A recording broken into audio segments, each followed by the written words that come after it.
Hello, good evening. Let's do some exercise, okay? Yeah. Let's do some kicking, okay? All right. Ooh.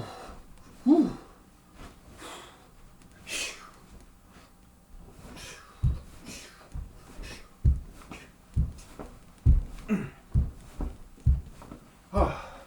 Wow, it's getting hot already. Whew.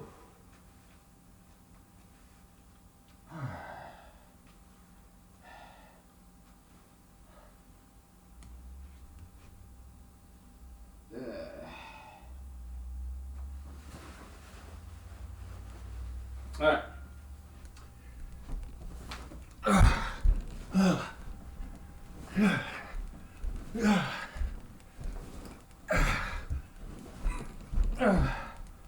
Whew.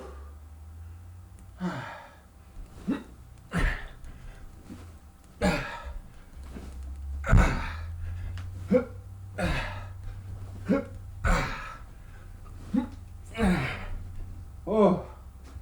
All right. Enough. Let's take a break. Ooh.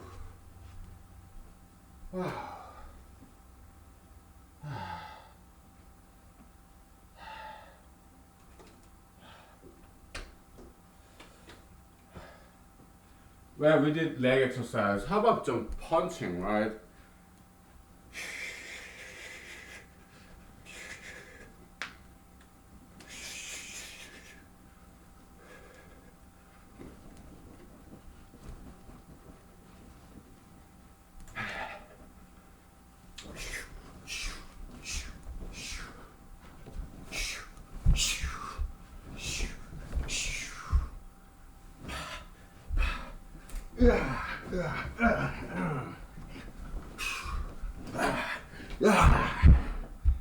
Okay, that's good enough. Oh.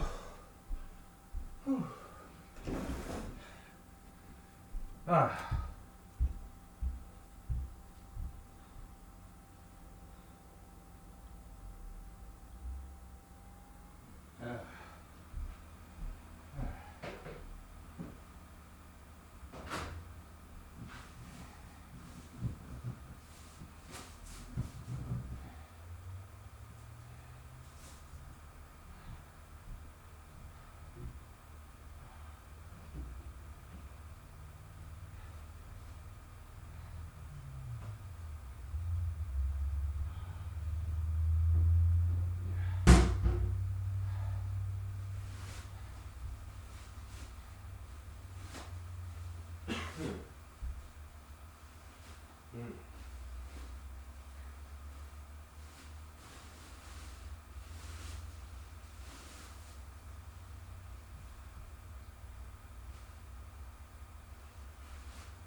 Hello.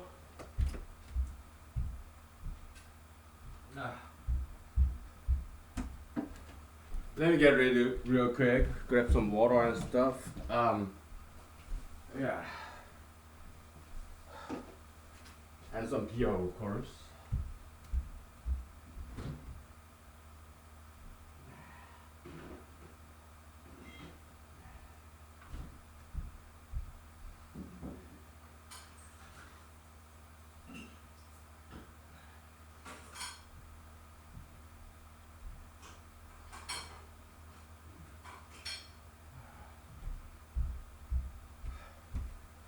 Okay.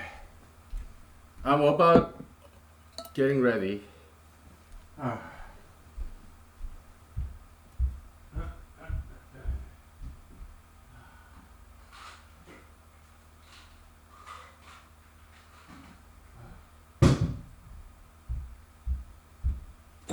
Okay.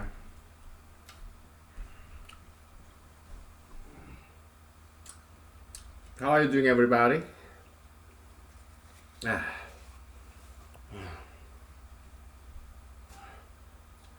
Whew. So hot.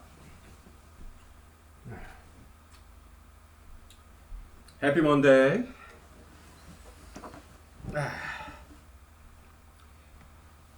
So,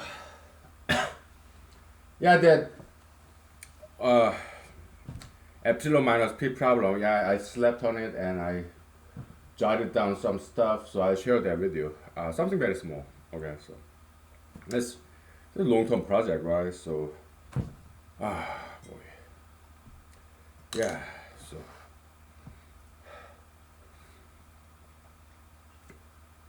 uh, so, uh, politics news poll. I mean, election poll, whatever, came out and they say Joe Biden, according to this one poll, is more likely to be president this year because President Trump has been receiving a lot of criticism of his handling of coronavirus situation. Well, I think he did just fine. Coronavirus, I would have done it differently. Okay, I would have done it differently. How? I would take a big gamble, like no testing necessary, no closing down necessary. I leave to the people, leave to the states. No federal guideline whatsoever. Okay. The only thing I would recommend is exercise and diet and personal hygiene. Yeah, social distancing, that's cool, but not to the extent that you have to close down business because that's just absurd, right?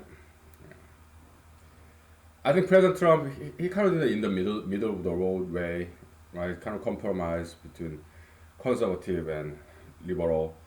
I'm far right in this regard, like no closing down, just exercise and diet and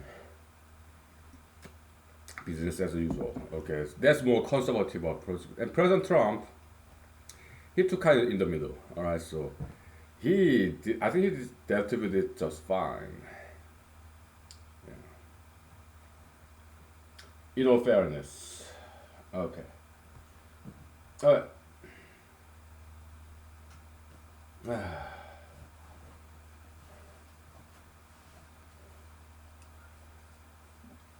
Yeah, I had a fairly long day Monday today because a lot of our colleagues work from home, and so I have to do many of the things that they used to do.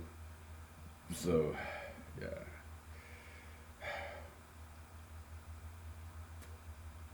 Yeah. But it is soon over, so because business, yeah, the states are increasingly allowing business to open up again. So yeah. Okay. So what did I find? Something small. Okay. Uh, let me share it with you.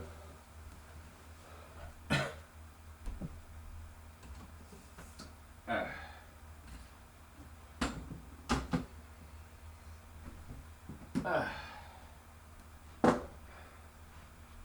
all right.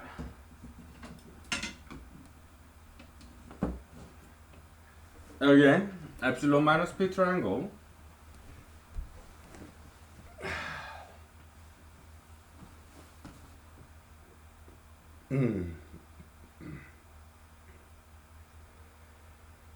Whew.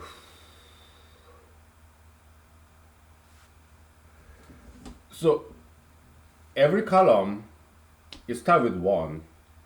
Sorry. Every column we are looking at only positive integers. Okay. The kind of lower half is less than low one half though. Okay. Uh, because the gap between this diagonal and jagged diagonal it gets bigger and bigger. Okay, as we go down the road. So, but nonetheless, every positive sequence in a given column start with one, and from then, it is complete coverage of odd integers. Okay, some of them are primes, some of them are odd composites. Okay, so question is, in given column, what row does this one start? It turns out that this one starts in a row where you add up all the previous prime gaps and you divide by 2. That's the row where one starts. Kinda. Okay. So, yeah.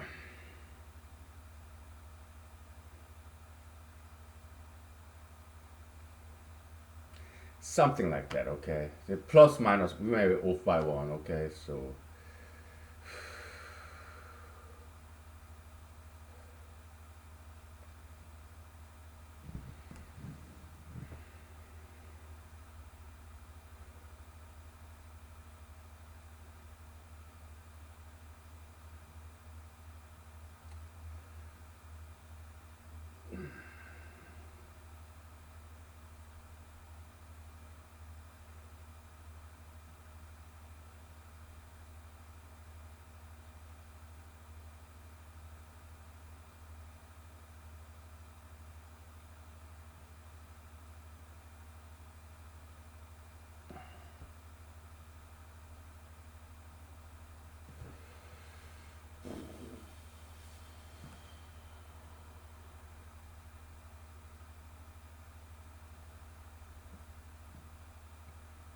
okay.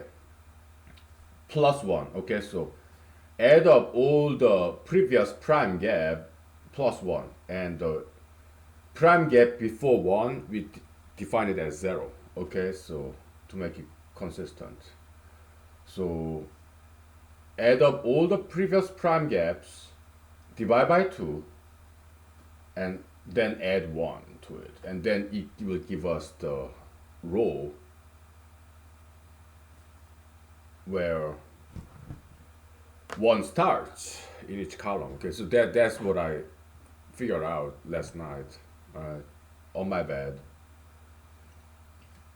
Pencil and notebook. I turn on the light. I have this remote control that I can plug in the wall socket and then connect to the light, so I can turn on and off the light.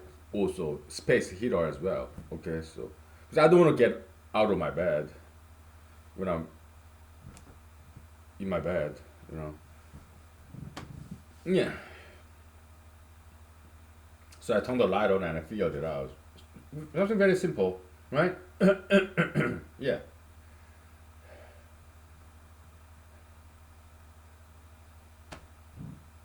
So in a given column, we know where one starts. From then on, we know exactly what numbers these are. Why? Because they are consecutive odd numbers. Some of them composites, some of them primes. But 1, 3, 5, 7 is just consecutive odd integers, right? So that's another way to express the same number. Okay, so this we found way back. It's more like definitional formula, right? But we've just found another formula for it. Okay. Right. Whew. My guess is that they're kind of convertible. Okay, so we'll work that out. Maybe you can derive each other. All right. Yeah. Most likely. Yeah. Let's take it nice and slow. Okay. Yeah. We are not in any rush. It's not been solved for 250 years. Okay. So we are not in any rush. Let's just take it easy. Discover things and as we go along, and but we'll be mindful of our objective.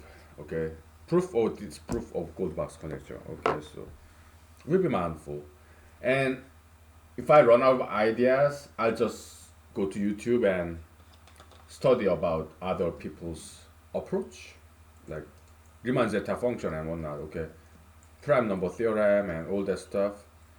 I'll study if I run out of ideas. Okay?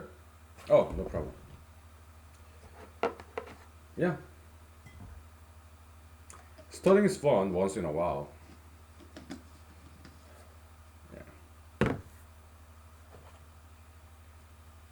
So yeah, the lecture series in YouTube, it was about Riemann zeta function. It was good. It was good. It just didn't help me directly because our approach is totally different, and I don't want to take the approach. But it was refreshing and educational, and it was good. Yeah. They made it for free, so how nice of them. God bless them. Yeah. Back in the days, I also learned some tensor analysis and some group theory in YouTube too. Okay, they will do it for free. Lecture series. God bless them. That's so nice. And I learned some. Yeah. Because I stopped watching them. Why? Because it was very inspiring. Okay, so and also I didn't need to watch it anymore. So I didn't quite finish the whole series, but they're inspiring. Yeah. Yes, they are.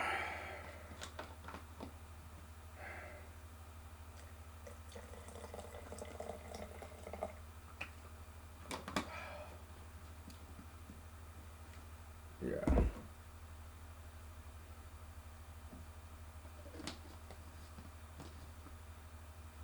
Mm.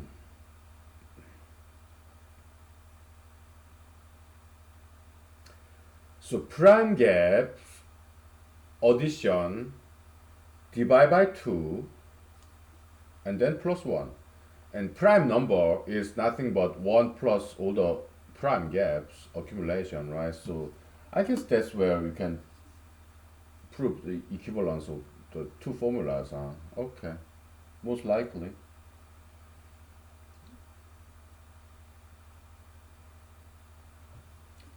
This guy, what you're looking at is you're looking at the entry of this matrix horizontally, right? But though the next formula we're going to come up with, we're approaching this element vertically. Okay, so yeah, that's what we're doing. We're trying to understand this epsilon minus p uh, triangle, how it works. That's what we're doing. Okay. Yeah.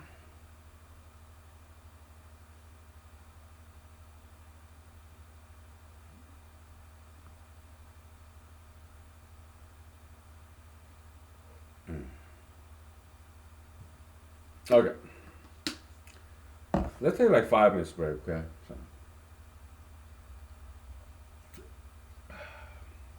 all right. Let's take 5 minutes.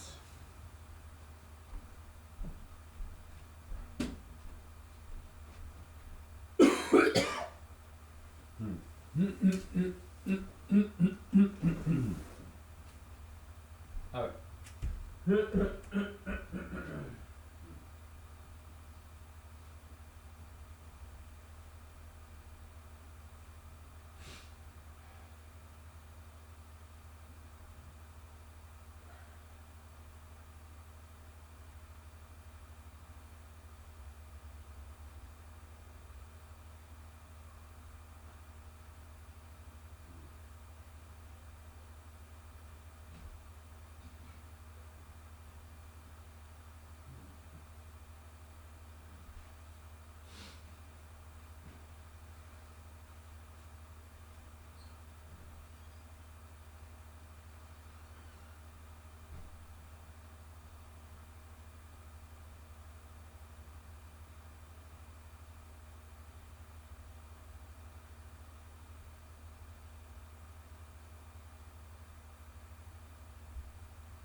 Okay.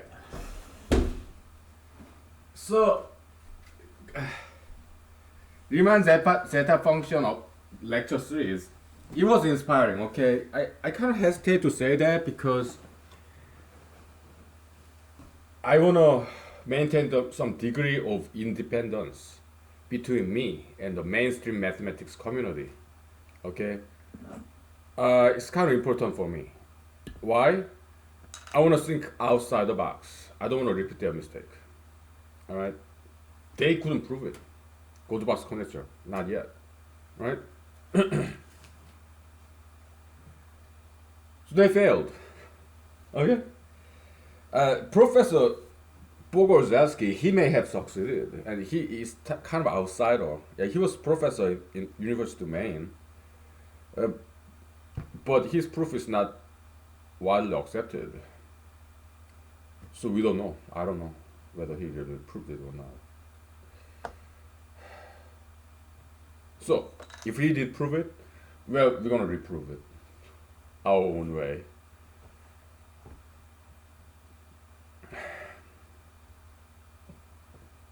But he was kind of outsider. Okay, me, I'm outsider myself, and I like being an outsider.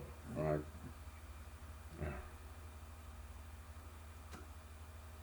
Why? Well, some people are like that. So I just happen to be one of them. Outsider. All right. Not outlaw. No, I abide by law. I don't even violate the speed limit. I abide by speed limit to the dot. Okay. So sometimes people behind me kind of get annoyed, and what can I tell you? People get speeding ticket all the time, right? I don't have money to pay for speeding tickets, so I have to abide by the speed limit. No, no money for tickets.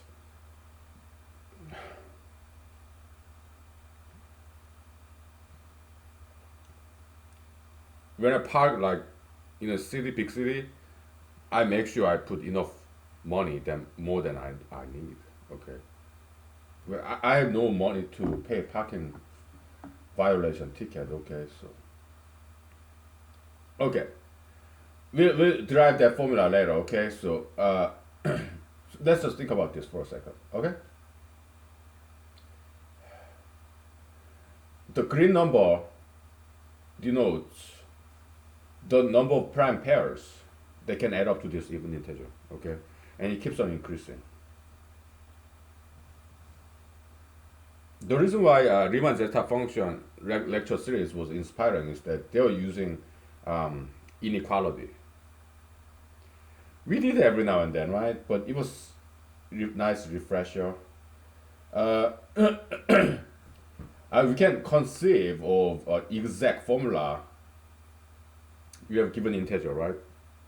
How many ways are there? We can name it as Goldbach counting function. Given even integer, how many ways are there to express this even integer as a summation of two primes? And those two primes can be equal primes, okay? But how many ways are there? How many prime pairs that add up to this input even integer? Yeah, let's call it Goldbach's counting function. Okay? Yeah, we can define it that, right?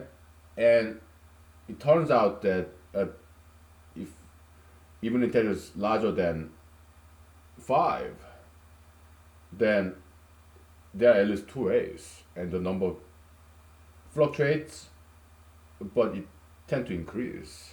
So that's Goldbach's counting function. All right? Yeah.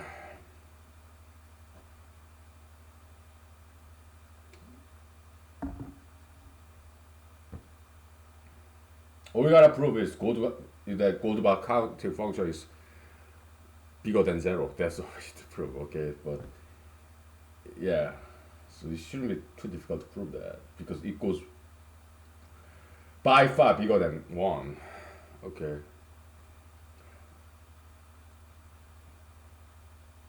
Slowly, okay?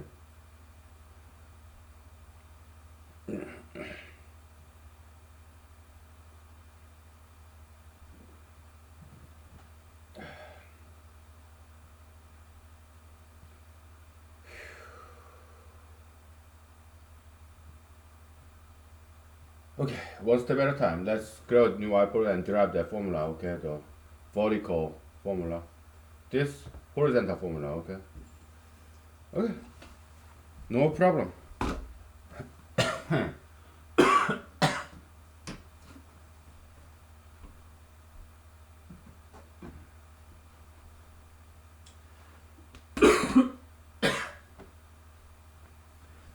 Yeah. Uh, so,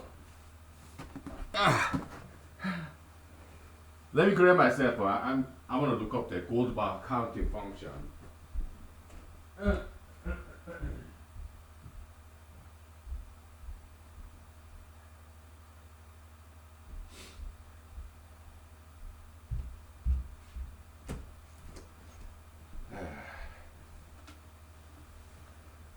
Yeah, it is inspirational. The Riemann zeta function. It is, yeah, but more educational than inspirational because we are taking radically different approach. Okay, we are not doing what they do at all.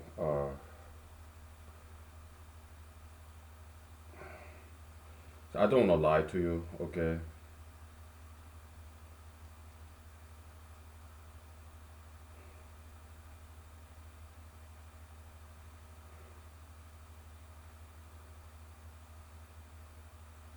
they don't have such a thing as gold bar counting function. Well,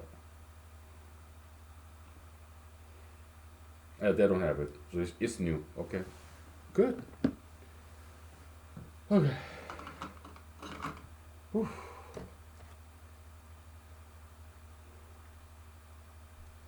So,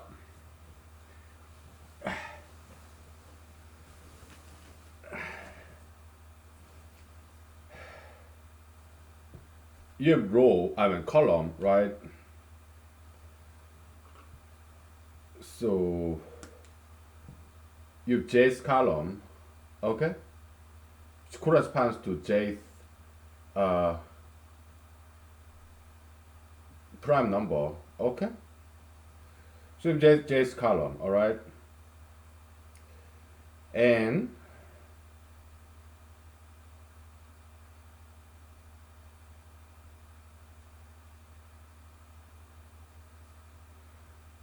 you have sigma k from 1 to j minus 1 and prime gap, okay, you just add them up.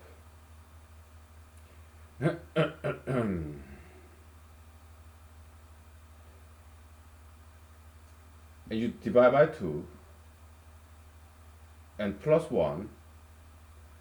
This is your index, your row index I, where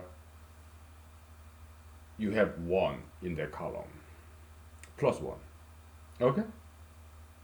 Yeah.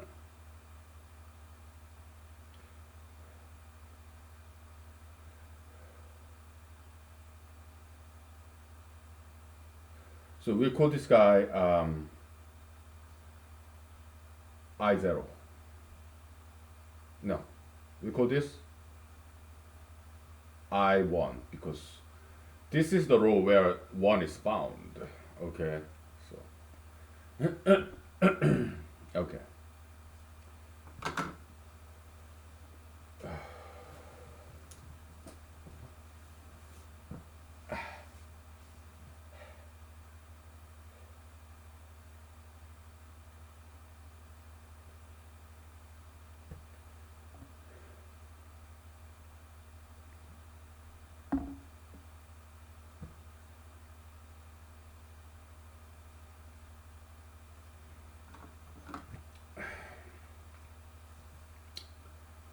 And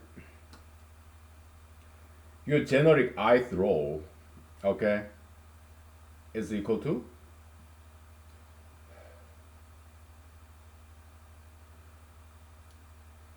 I1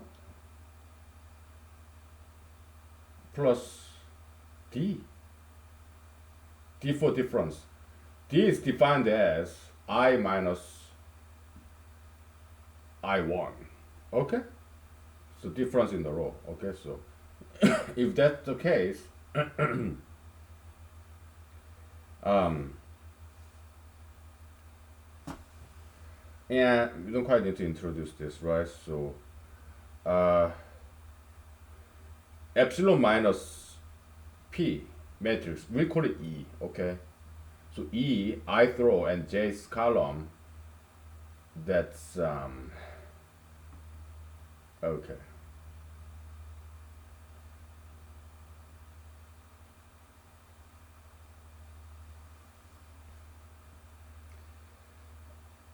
Is equal to I1 plus 2 times D. Okay? Yeah.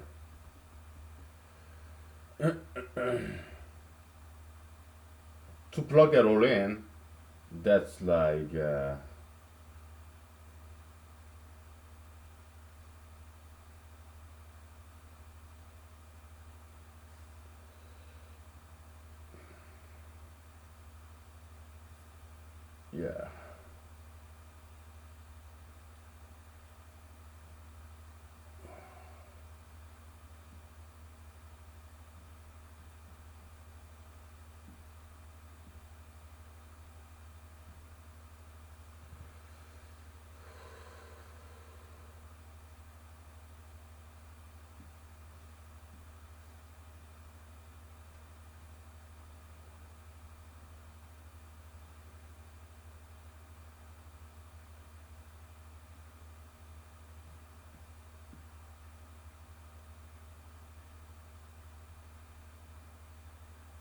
Wait a minute.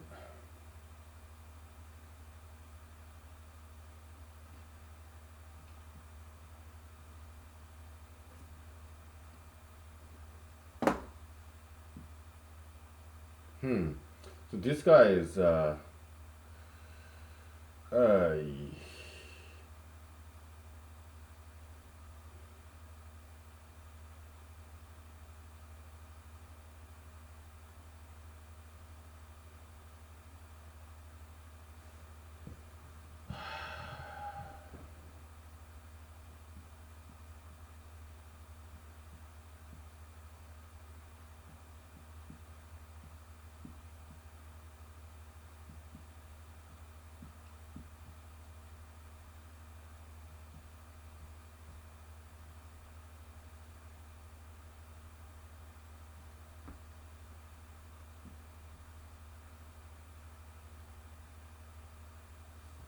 okay.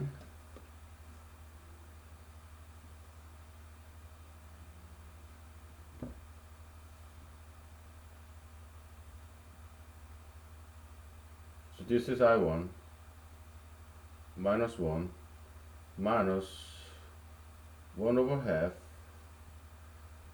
sigma k from 1 to j minus 1 g k. Okay, so yeah, we have, this is another formula for it. And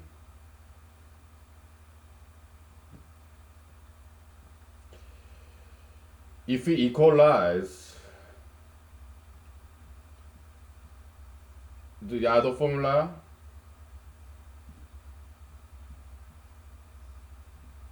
they will match, right? Okay.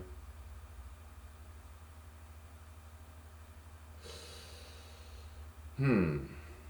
I'm a little bit suspicious though, because this 1/2 factor, that's a little bit strange, because prime is equal to 1 plus just prime gap, right? That's pj, but you have 1/2 there. Why is that? Just think about it.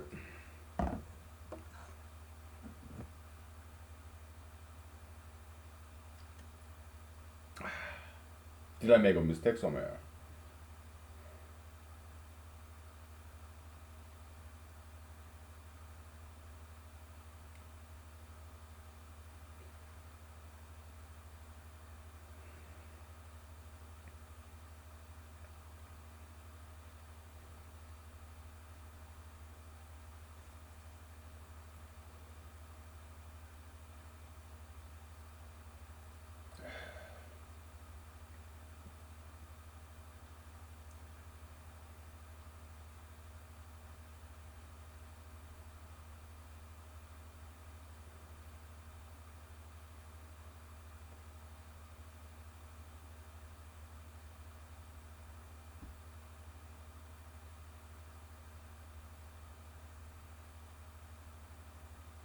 Yeah.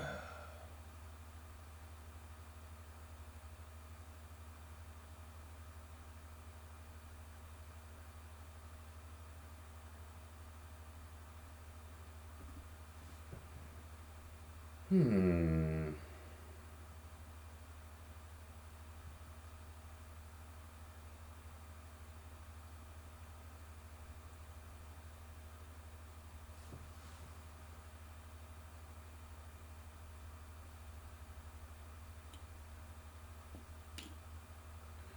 It's strange because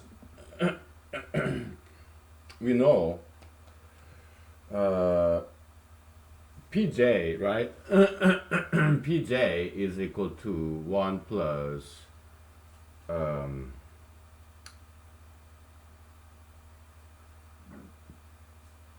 sigma k from 1 to j minus 1 gk.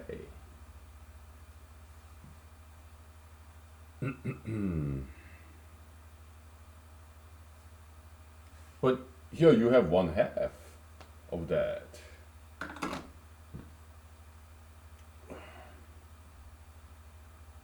I'm wondering. So I must have made some mistake somewhere. Hmm.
Must have made a mistake somewhere. I just don't see where.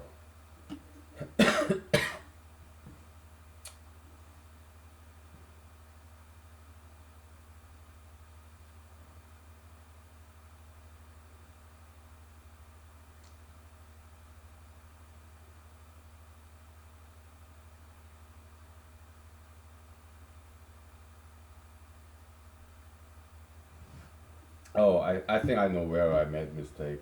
Yeah, my bad, my bad. Okay.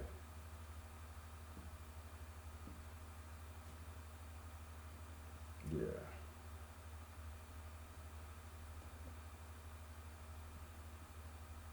my bad. This is not. This is not A of IJ. No, no. This is I. Yeah, yeah.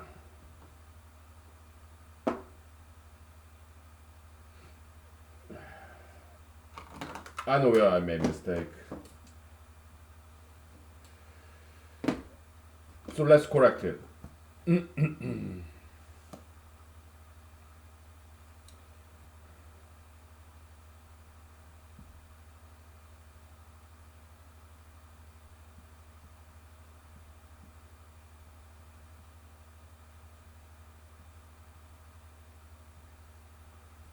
Okay.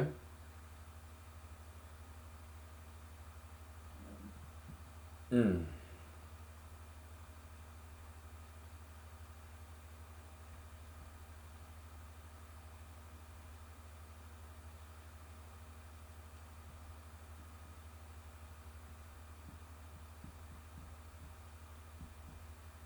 Then it's this. So okay, okay, okay, okay.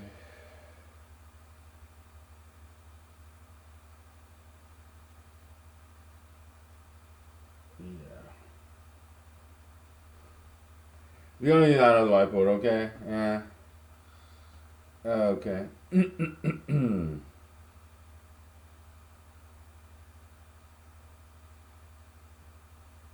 uh, let's see.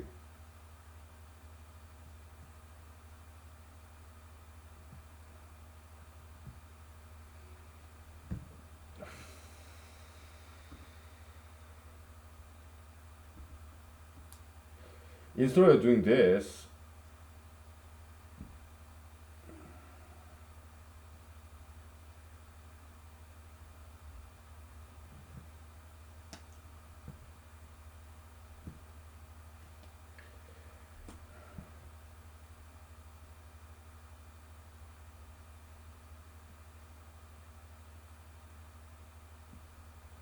there we go.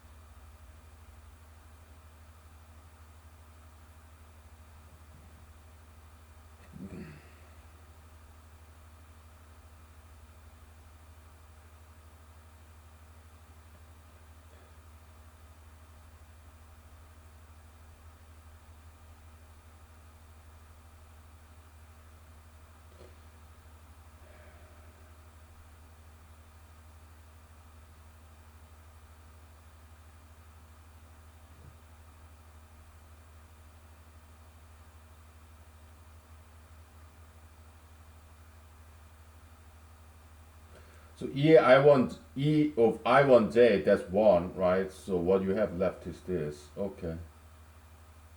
Um,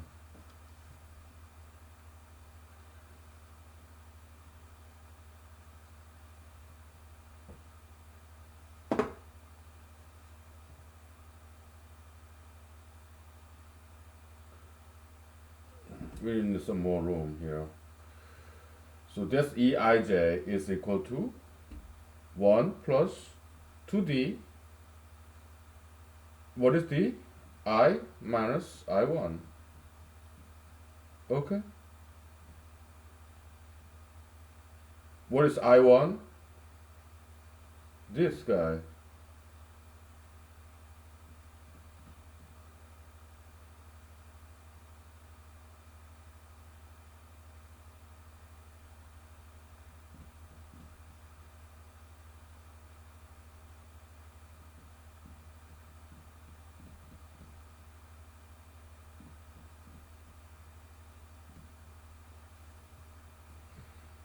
Um,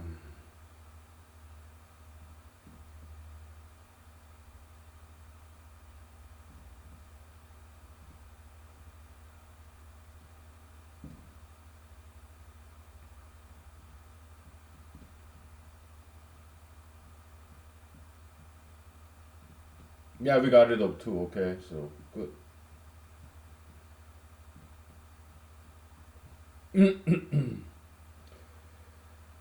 And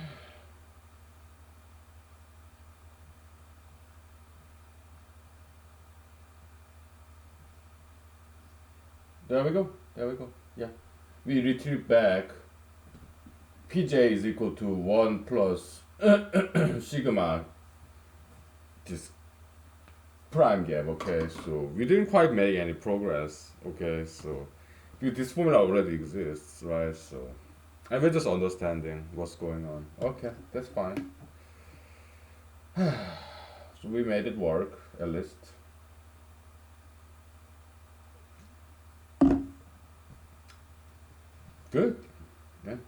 At least it's good exercise, right?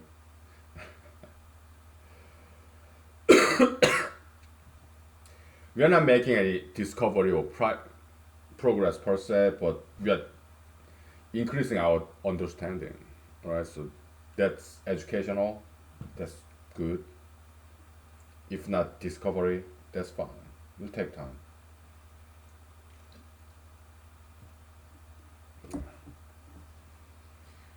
Okay, let's see.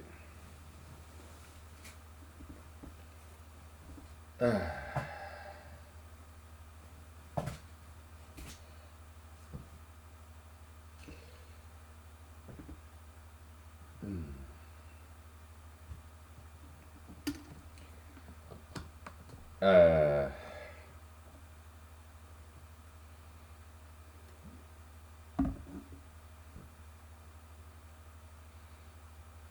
did you notice that all these mass shooters they put on like black clothings? All these mass shooters. Is it because why is that? Why do all these mass shooters, mass murder or mass shooters? Okay, why do they always put it in black clothings? Is it because is that kind of indicative of their state of mind? Very like the darkness, night, darkness, or is it some kind of camouflage, or what is it? What's going on? I put on like light colored clothing sometimes, but most of times I want to make a contrast. If my outer clothing is like black, dark, then my shirt, like undergarment. I mean, I'm not saying this underwear. What I'm saying is, if my blazer is black, I prefer wearing white shirt so that it makes sharp contrast to look good. Okay? Or sometimes you put brown and lighter brown or similar brown. Yeah.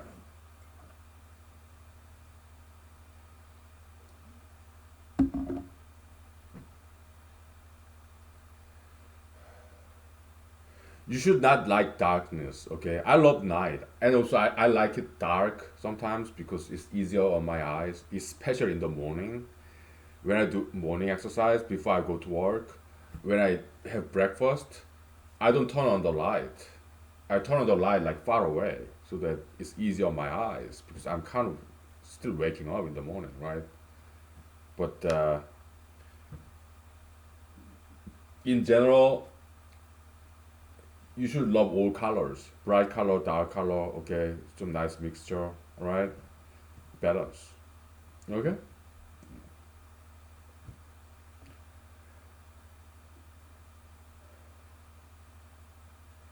Like Jesus said, be children of light. Don't be children of darkness. Okay, so be children of light. Alright. Don't get me wrong. It has nothing to do with skin color. Okay. Every skin color is beautiful. Yeah, mixed race people very beautiful. Black people beautiful. Brown people, yo, beautiful people. Okay. Yeah, white people they're beautiful too. Okay. So yeah, just try not to read too much into what I say. Okay.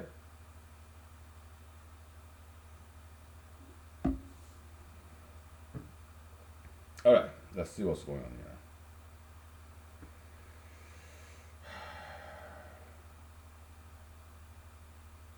Many a time there came a point where I thought I proved this gold box conjecture, and then I realized, not quite, right? Yeah. So, but perhaps, so we are. I'm looking. Sometimes it's kind of like being in the desert and you see a mirage, right? Yeah. But perhaps we are getting close. Who knows? Who knows? We keep digging. Okay. Yeah, there's gold in gold box conjecture. Okay, so people come to Alaska to find gold as gold miners.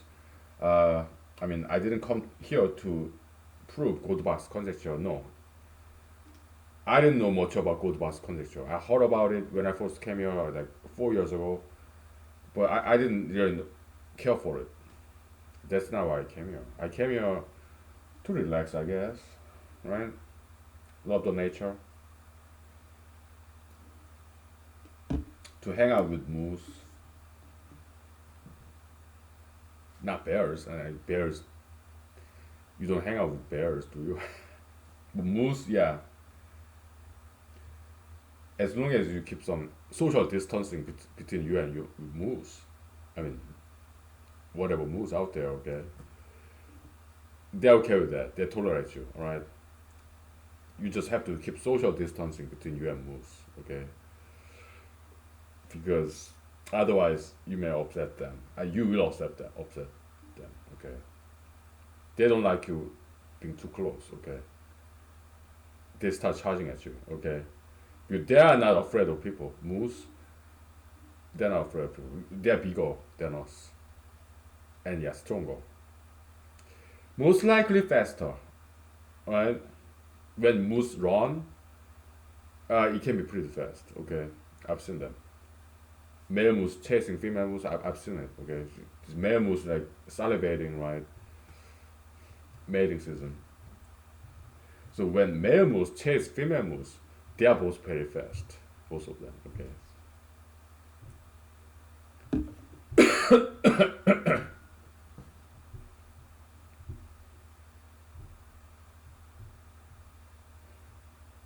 We'll take 5 minutes break because I have some vocal rest. Okay, so we'll think about this. Okay. Hmm. And yes, I will write this down. All right. So we'll take 5 minutes. Yeah, we're back on track. Okay, so very good. We're back on track.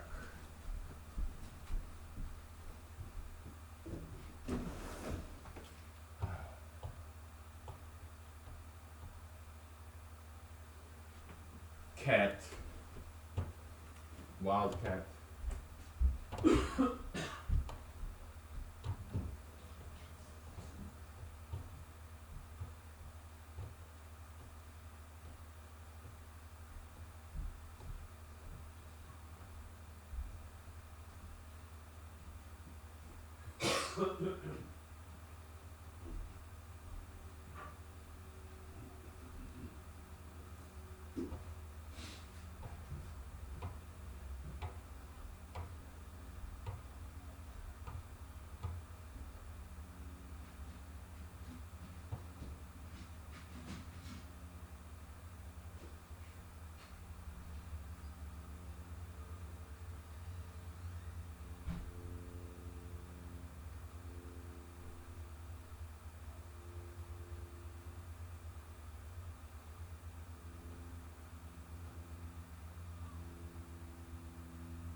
So my guess is this, okay? If you do diet and exercise, I don't think you need like all this medical testing. I mean, I do annual checkup, health checkup.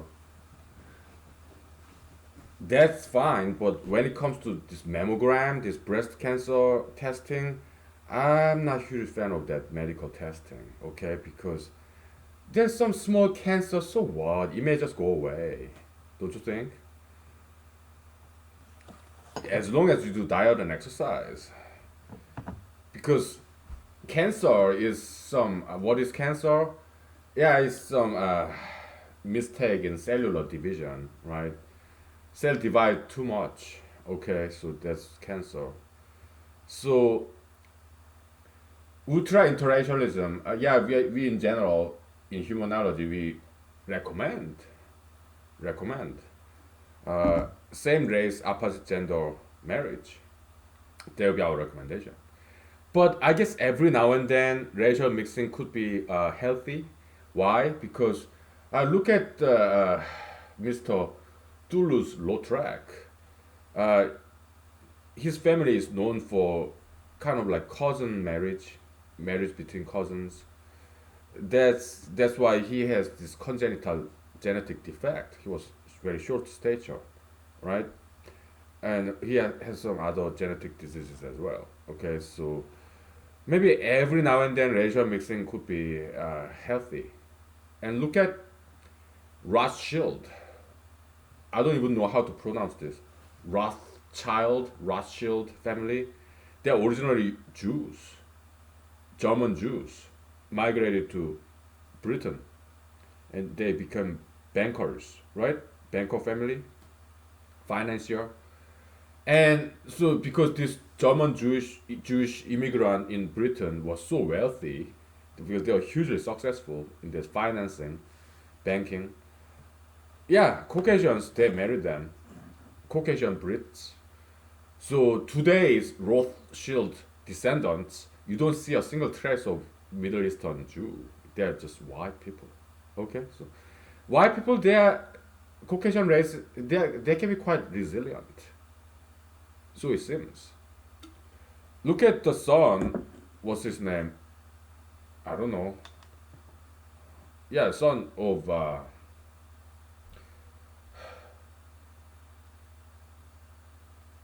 Meghan Markle and Prince Harris. Archie. He looked pretty white to me.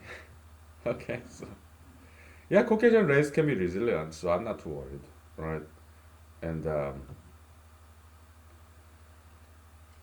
yeah, most Caucasians they marry Caucasians anyway, so yeah, so I'm not too worried about ultra interracialism. Okay, maybe I'm being jealous, all right, but still, yeah, it just doesn't look good. Okay, yeah,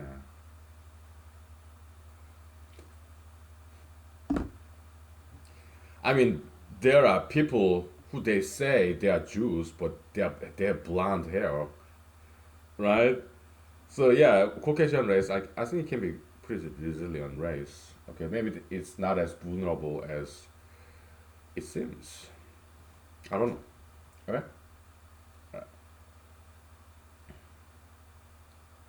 Because many European Jews they look just like white people, right? Right. Yeah. I have some close friends like that. Okay, so I asked them, "Hey, you are Jewish, but you look like just like white people," and they told me, "Oh yeah, in European history, there's this intermixing between Caucasians and Jews." So,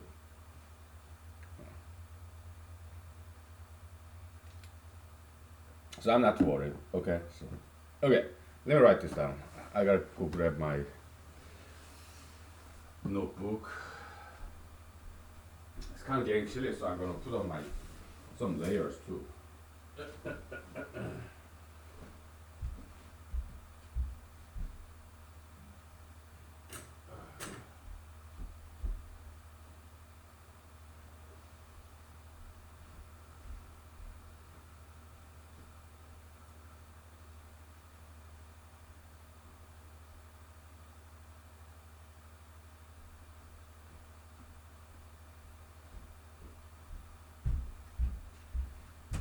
So yeah, every now and then, okay, every now and then, maybe it's okay.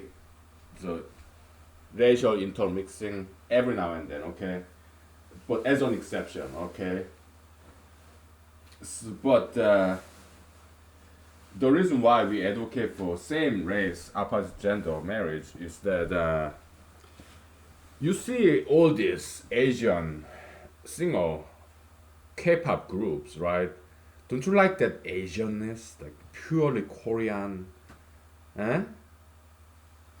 I think that's one of the appeal that K-pop band or K-pop actors actresses have internationally. The appeal, this purely Korean, 100% Korean, this like pedigree dog, canines, or you have pepper dogs, pepper cats, right?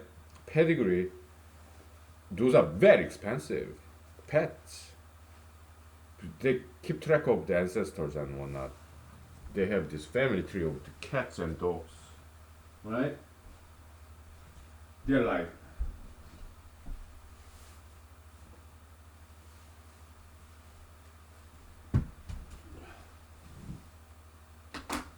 good faith, bona fide, bona fide, certified pedigree dogs and cats, pepper dogs, pepper cats, right? They are very expensive pets because it's not easy to make one like that, right? You have to locate the same species, subspecies of dogs, and then breed them, and so a lot of care goes to there, and right. So yeah, there is some value in this purity of race. Don't get me wrong, mixed race, they're beautiful, exotic, they're fantastic, smart. Like President Barack Obama, like, what's her name? This half white, half black American female composer, what's her name?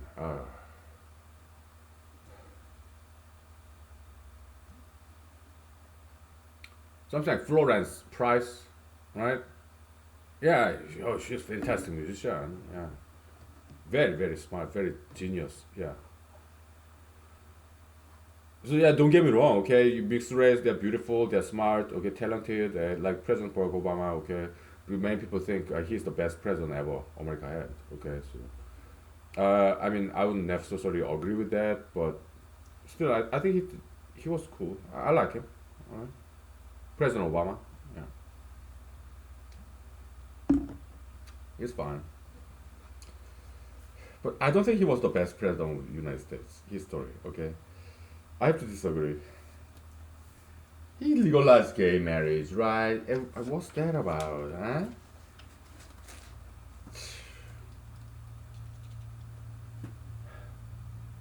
I'm not saying he was wrong. I'm saying I disagree with him. I could be wrong. Okay?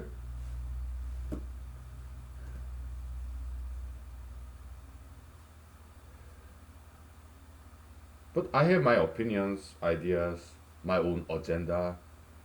Okay? And I'm not exactly Republican either. I'm kind of half and half. Ideologically, yeah, I'm kind of mixed myself. Okay? Religiously, also I'm mixed. Why? I'm not exactly Christian, okay? I think that's why so many big film festivals rejected my movie because uh, it could be seen as very offensive to Christians. And there are many Christians in America, so maybe they were trying to protect me because maybe they didn't want me to be a target of Christians. Okay, because I did make fun of Christianity quite a bit. Even here, I still do. Why? Me, Christianity, we are friends. We are jokers. So we joke about each other. I mean, yeah, if you have friend, right? Do I joke about God? Do I joke about Jesus? Absolutely, I do. Why?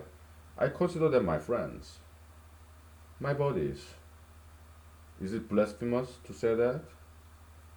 Oh well. So I'm half secular, half Christian. Okay, I'm not exactly 100% of anything. Mathematics, yeah, I do it, but every now and then. Okay, so I'm not exactly a mathematician, right? Kind of shenanigan, mathematician, dilettante, dabbler, cobbler. Okay, yeah.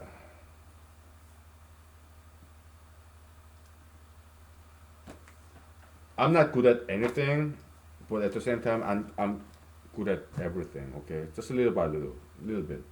Okay, I'm a generalist, not a specialist. All right, so my job, I used to be a computer programmer. Right now, I'm a lawyer. I mean, I get by. I do my job, bring in enough money to pay the bills, but that's it. Okay, when I was a computer programmer, when I'm a lawyer now, yeah, I just do. I'm good enough so that I get to keep my jobs and pay the bills. That's it. Okay, it's not like I'm some star computer programmer, star child, star lawyer. No, no. I'm good enough to bring enough money to pay my bills. That's it. Okay.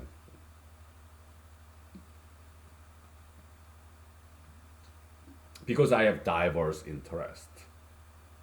Okay. I don't want to do lawyering all the time. No. When I was a computer programmer, I didn't want to do computer programming all the time. Okay. I have hobbies that has nothing to do with programming or lawyering. All right. When I was a computer programmer, my hobby, study for LSAT, study for Alaska bar exam. Those were all my hobbies. Now that I'm a lawyer, in my spare time, I do mathematics or sometimes it's even computer programming. Why? Because it's different. I want half and half, balance, diversification, right? Using different parts of my brain, so to speak. Okay. Okay.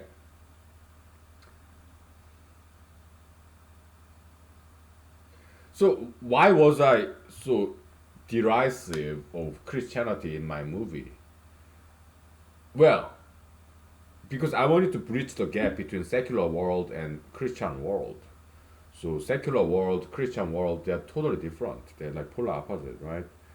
So in the eyes of secular people, yeah, Christianity look very unscientific and very strange. So that was that. I was expressing secular people's point of view, putting myself in their shoes, secular people, how they would, how Christianity would look like in front of the eyes of secular people. So that was why it was kind of derisive and perhaps offensive to Christians. Okay, that's what it was. I was trying to bridge the gap. Okay, so yeah, this movie Therapy People Methophobia, I watched it like about 2 nights ago, and then it's very preachy, very lectury. Okay, and at the same time very offensive to Christianity because spoiler alert. Okay, if you wanna watch that movie, go ahead, stop this episode and watch that movie and come back. Okay, because this is kind of commentary, self commentary about that movie. Okay, because I'm gonna give away a lot of plots and characters. Okay, so spoiler alert. Okay, so there's this character, right, that I played myself, and there's this stone and cactus. Yeah, the voiceover, yeah, it's all my voice, digitally distorted. Okay, because nobody was involved in the pre-production, production, and post-production. Everything was done by myself. Everything. Okay. People don't even knew about this movie. me making this movie because I kept it secret, except handful of my friends, okay, and family members. All right. But other than that, I didn't tell anybody. Why? Because I didn't want any distraction. And what Jesus said, yeah, if you're gonna pray, pray behind the closed doors. Don't be a show off, right? Yeah, in humanology, prayer means labor. You're working, labor, or work or study. That's prayer in humanology. Okay. Yeah, I cannot afford any distraction. I was making a movie. All right. I have to be efficient and economic, right? Yeah, and I wanted a complete control over this movie. All right. I didn't want anybody's input. I wanted to be the absolute kind of creator, like God of this movie. I wanted absolute control over this movie. Okay, so that's why I did not bring in anybody else. Yeah, I wanted to be a dictator, creator, monarch, the absolute lord of this movie. Okay, so and I did it, right? Of course, God gave it to me. Okay, because sometimes what happened during this editing post production phase, it didn't look that good. Okay, this editing, the software didn't work. Right, I cried in the bathroom because it's not quite going where I wanted to go. So I had to make some compromises. Okay, and later on I realized that actually it looked better that way. I thought it looked horrible, but looking back, actually it's better that it didn't go quite go that direction that I thought it should. Yeah, there are limits because in this movie, multiple software interface. You have this animation editor, music media editor, and you have film editor, I mean digital film.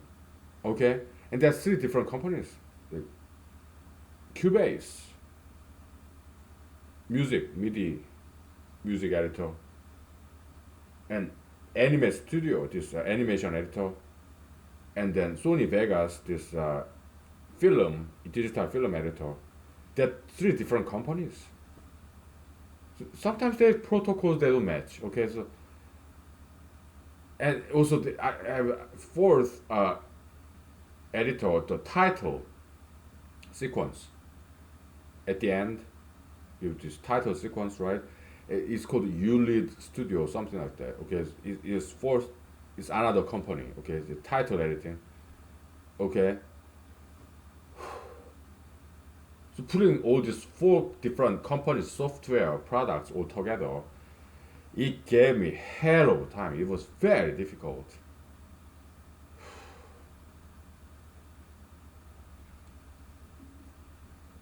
So I cried in the bathroom.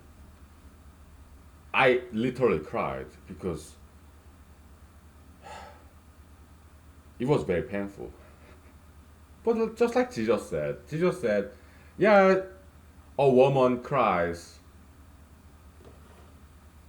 before the childbirth, this birth labor because it's so painful. But after the baby is born, she forget about all her pain and suffering of childbirth labor.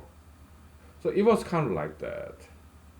Yeah, giving birth to a movie or a book, well, that's a lot easier than making a movie. If you're making a movie, actually you already wrote a book, screenplay, format, right? I did write it. Yeah, I typed it up. Okay, memorized the line, editing, sometimes improvisation, right? But yeah, I did write my screenplay. I used to go to these cafes in Los Angeles, California, during the weekday evening or weekends. I would type it all down with my laptop, cafe. Because back in the days, yeah, I used to drink coffee. Okay, we'll take 5 minutes break. I need some vocal rest, and I'll tell you more about this making of this film, therapy for metaphobia. Okay, this was good. We'll continue tomorrow, right? Because we did enough service to mathematics. Okay, we are back on track. Okay, so we continue with this. Okay, all right. Tomorrow we're gonna think about gold box counting function. Okay.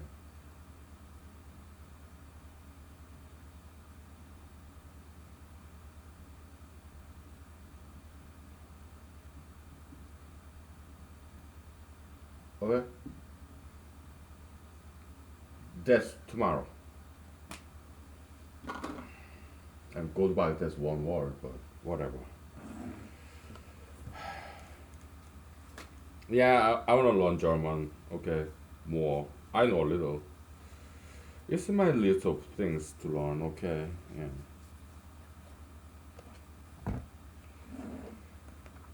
Yeah.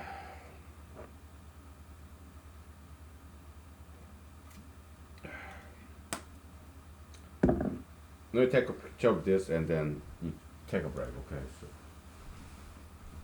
All right.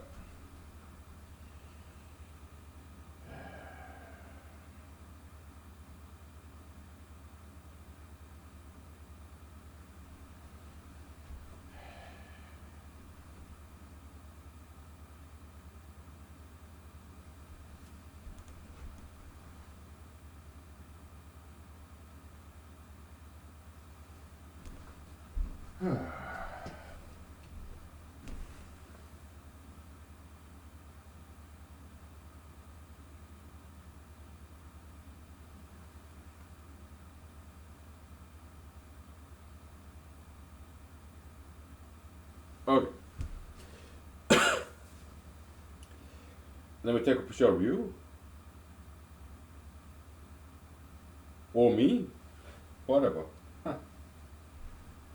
Okay.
Okay, so yeah, let's put this behind us. Okay, I need some room. That's why I came to Alaska to have some room. Okay.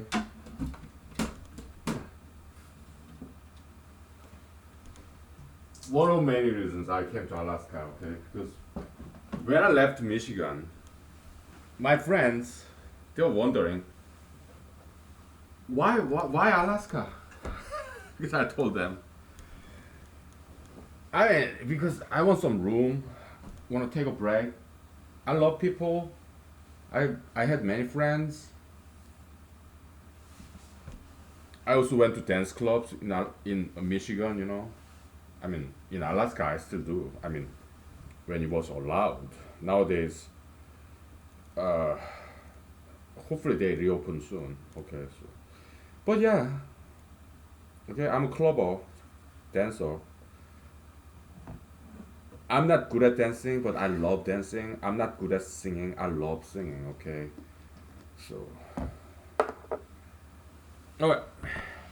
Yeah, today's Monday, right? It's kind of Sabbath day.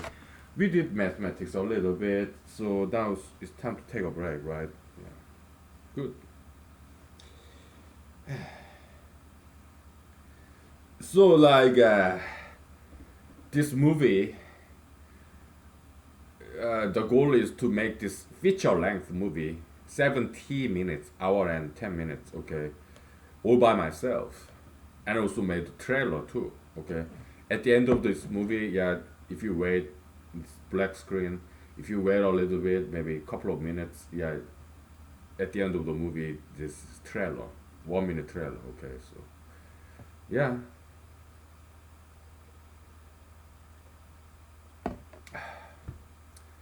so pre-production is like this. Okay, I was writing screenplay, and I was also doing location scout.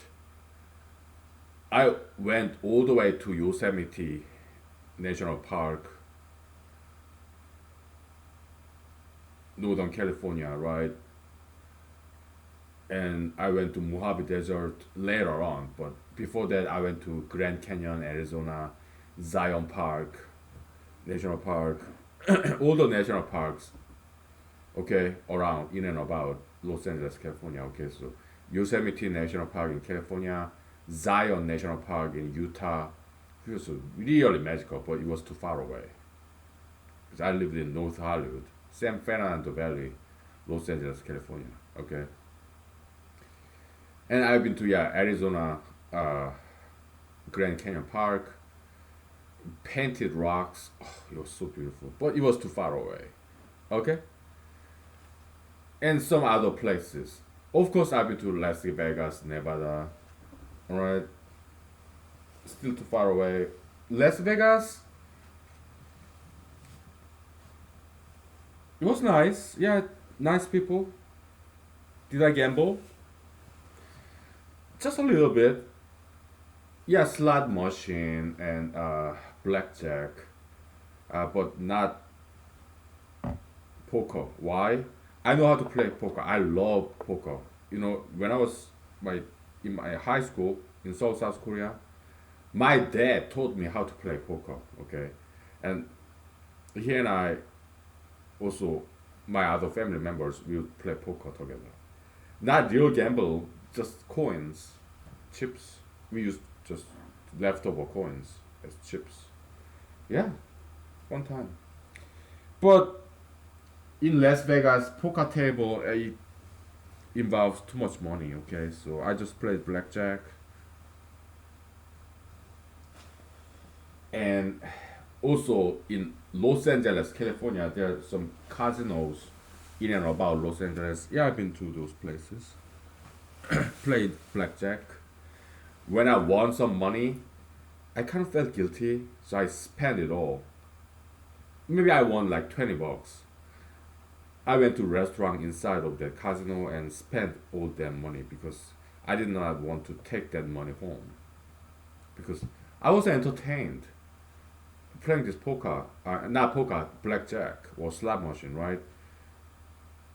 So I wanted to pay for my entertainment experience, so I spent all the money I earned from blackjack or whatever in that casino by buying some good food like T-bone steak, whatever. Because I kind of felt guilty. Okay, it's my upbringing. Okay,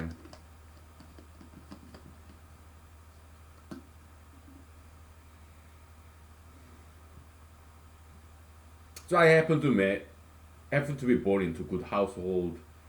I happen to met very good parents, very good teachers, friends, mentors in my life, previous bosses, current bosses, former bosses, colleagues, friends.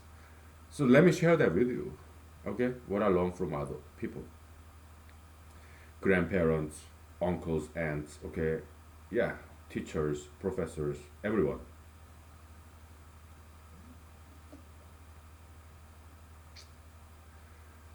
Uh, Unsung heroes. Who are the real heroes? Is law-abiding, hardworking citizens, or in any country. Okay, because it's very difficult to be law-abiding and hardworking for 100 years. That's very difficult thing to do, and they are the ones who is running the world. Politicians, CEOs, they just have meetings, press conference, photo ops, right? Shaking hands. They travel, right? They're not the people who is running this world. It's the rest of us. Hardworking people, unsung heroes, who work, who abide by the law. It's a very difficult thing to do because we have to do it again and again and again for 100 years. They are the real heroes. Okay. So you know, it's not necessary perhaps that everybody be ambitious. Maybe it's not that necessary, but I happen to be one of those people who are very ambitious. Okay, so I decided to make movie all by myself to make a history, feature length, not short film, like 10 minutes. No, that when I was in Madison, Wisconsin, undergrad, yeah, I took video production class, backstage craft, acting class, and it's not screenwriting class, but the theater literature class. Okay, and English, modern English literature class. Okay, yeah.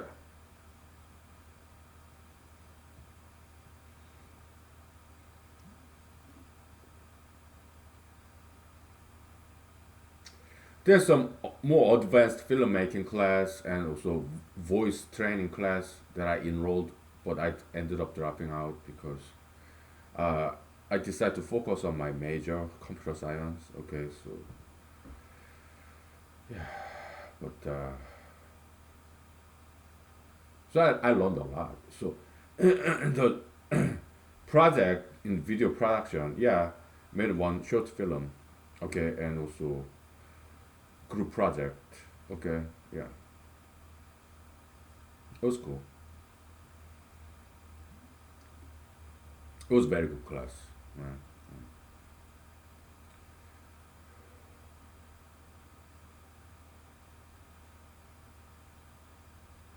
Yeah.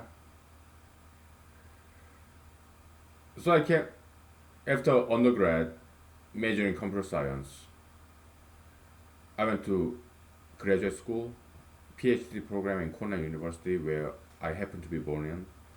Right, computational biology, computer science department, with yeah, full scholarship. Okay, yeah. But I ended up dropping out after 2 years. It's about 5 year program. Okay, so because too much mathematics. Okay, I know I do mathematics. Okay, but there's difference between recreational mathematics and professional mathematics. You're doing math because you like doing it. You choose to do it. Some easy recreational mathematics, as opposed to professional mathematics that you have to do it. That's big difference. Okay, so in I was in computational biology, so I had to learn a lot of statistics and stuff. I couldn't do it. It was just too much.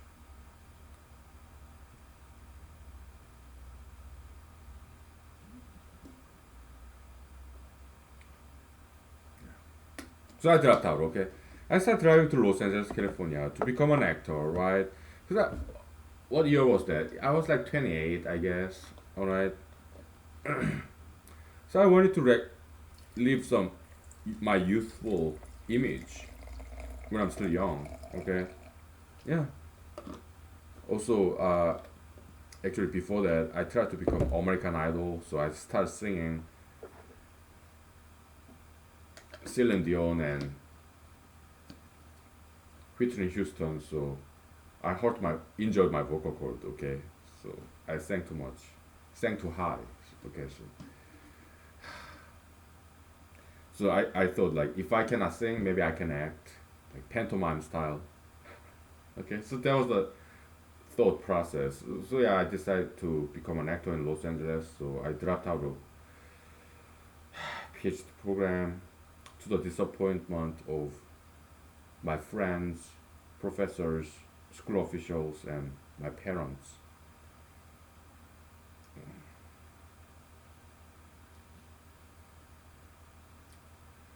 So my parents and me, we didn't talk for a couple of years, several years, okay, because they were sorely disappointed and they didn't know if whether I'm alive or dead, okay, for a couple of years. And but I think I told you this before, okay, so yeah, after maybe 1 or 2 years in Los Angeles, California, you know, I went to a bar, I guess, and ran into this African American gentleman, far older than me.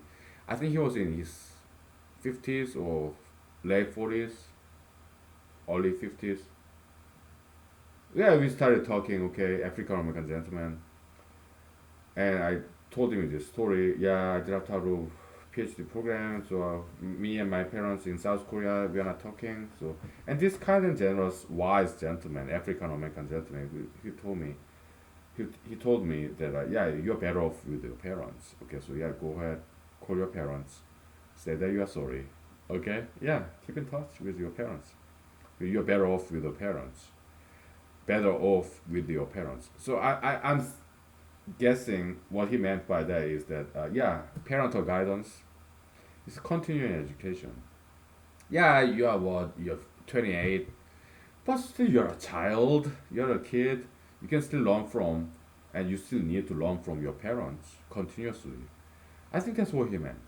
Okay, and so yeah, I listened to his advice. I heeded his caveat, and so I that night I called my parents, and they were very happy. Okay, the rest is history. Okay.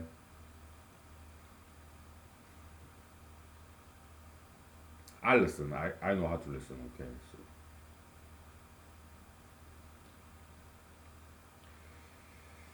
So when I first came back, I mean, yeah, it was my second time in Los Angeles because I traveled in Los Angeles when I was late teenager, like 19, 18, 17, 16, whatever.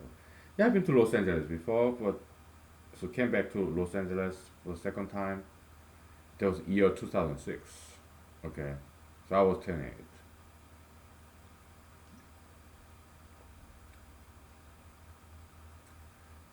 We'll take 5 minutes break. I need some vocal rest. Vocal rest. All right. So then I tell you more stories. Okay. But if not the whole rest of the stories, because there's so many stories, right? Some excerpts, right? Okay.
Okay, we're back.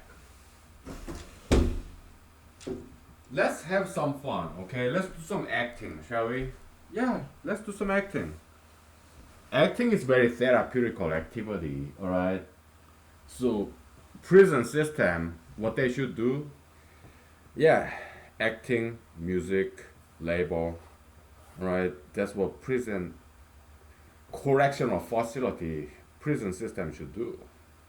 Anywhere in the world. Education, discipline, working, labor. Teach them how to work and teach them how to be happy. Yeah, teach them acting, donate them some musical instruments and harmonica, guitar, drum, whatever, right? Yeah, and also teach them how to work, teach them how to have good hobbies, okay? And perhaps teach them to have good ambitions, education, okay? That's how prison system rehabilitative, right? Yeah, I mean because at least in America, they will get out eventually, right? Most of them, right? We have U.S. Constitution, Eighth Amendment, the Constitution law against cruel and unusual punishment. So eventually they get out, right? So we have to rehabilitate them, teach them how to work, give them some education, and teach them how to be happy legally, hobbies, ambitions, career, whatever, right? All of us, rest of us, we have been lucky to be endowed, blessed with good parents, good mentors, friends, teachers, professors. But not everyone had that blessings. Some of them were left out. It's this statistical, unequal, uneven distribution of metaphysical resources, discipline, virtue, value, parental education, discipline, virtue, ambition, inspiration. Not everybody had that. Okay, so some of them end up in jail because they were not as lucky as we were. Right?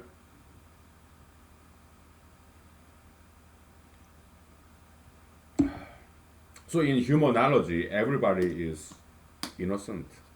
It's just that they were exposed to these toxic ideologies, right? They were not as blessed as some others. It's kind of deterministic, determinism. Yeah, we do subscribe to some of that. Some, not all, right? But we can make changes, okay? By policies. That's why I'm into politics, okay? I want to make positive changes. Not just in America, in the world, right? Yeah, I'm running for Alaska State Senate.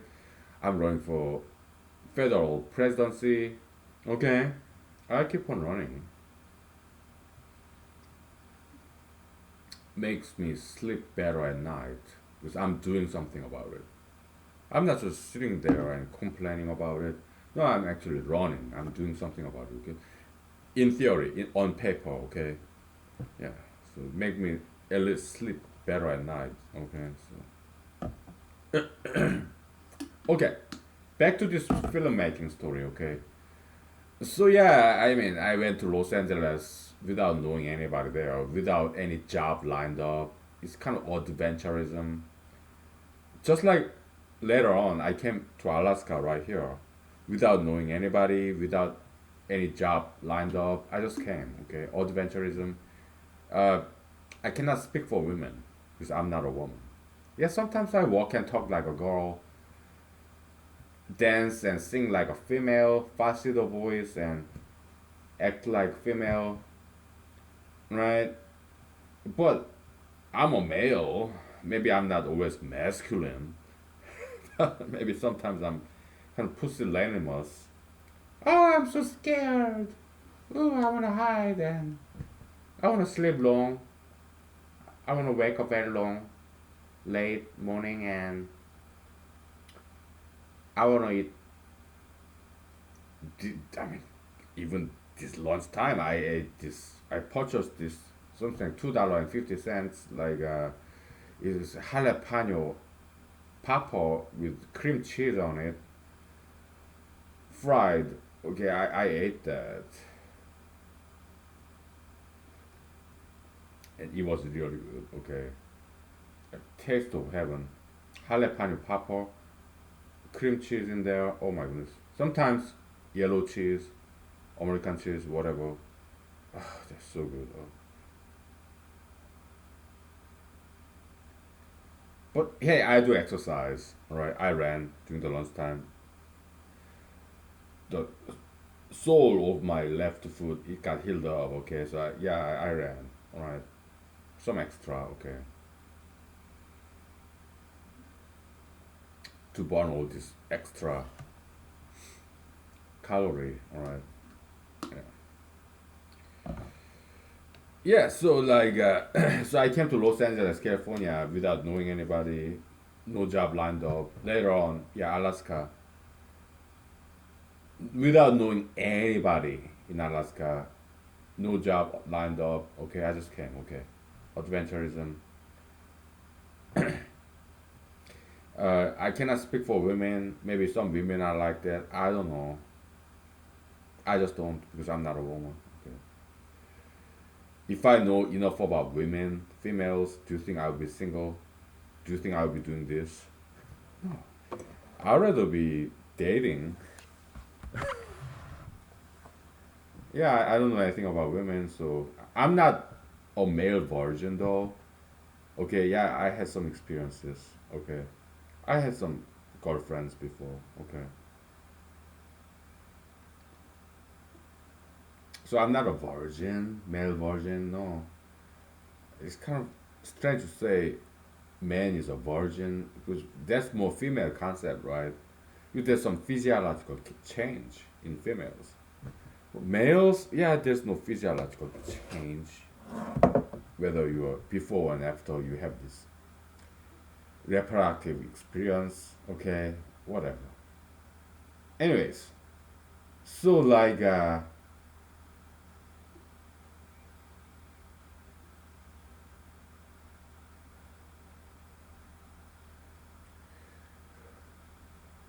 I came to Los Angeles, right? Yeah, because I don't mean to be a sexist. What I'm saying is, I'm a man, and now I know how men are like because I'm a man. Okay, we like adventures, exploration, expedition, adventure. I cannot speak for females. Maybe they do too. Maybe some of them. I don't know, right? But I know things or two about men because I'm a man. Okay, yeah, I like adventures, unpredictability, uncharted territories, risk taking. Because I wasn't born rich. Yeah, rich people they're risk averse because they have a lot to lose. Small people like me, we don't have that much to lose, so we take risks. Why? Because we guys, we are naughty. Okay, we like adventures, risk taking. We are dumb. Yeah, stupid. I'm not in liberty to pronounce this word, but stupid. Yeah, we are like that. Okay, so we guys we are very stupid. Okay, so we are dumb and we just do it because it's fun to do, right? We are so stupid. We guys, yeah. So yeah, I went to Los Angeles without knowing anybody, without any job lined up. Okay, adventure, unpredictability, uncharted territory. To become an actor, so I came. Yeah, I got some savings, right? So I stayed in a hotel. Okay, I mean motel is the cheapest motel I could get, somewhere in the San Fernando Valley. Okay,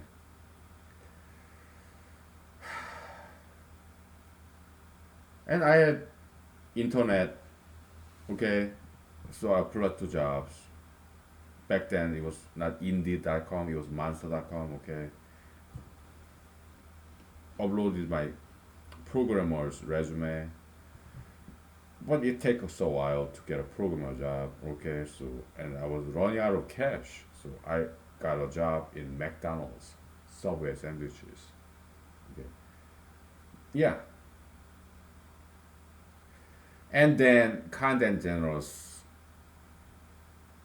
Chinese, American Chinese, small company, small business owners, they were hiring computer programmers. Okay, so after about a month working in McDonald's and Subway sandwich, yeah, they interviewed me and they gave me the job. It was year 2006 when I was 28. By then, I went to University of Madison, Wisconsin. Very good computer programming, computer science department. My GPA was 3.9 out of 4.0. Okay. After that, full scholarship, fellowship in Ivy League school, Cornell University. Dropped out after 2 years, and I came to Los Angeles, California, working in McDonald's, Subway sandwich, and I applied to computer program job in Los Angeles, California, working as a minimum wage worker for 1 month, 2 months, 3 months, something like that. Okay.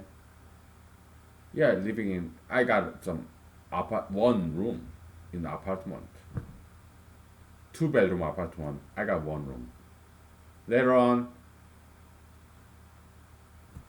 South American, they may be Brazilian, Argentine, or Argentina, Brazil, or Peru.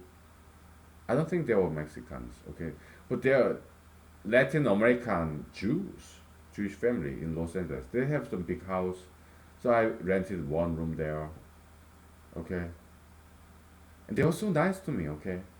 But they give me some hard time sometimes because I was taking very long shower, okay. But yeah, this patriarch of this house, this Latin American Jewish immigrant to Los Angeles, California, America, okay. Yeah, they're Jews, but Latin American Jews, okay.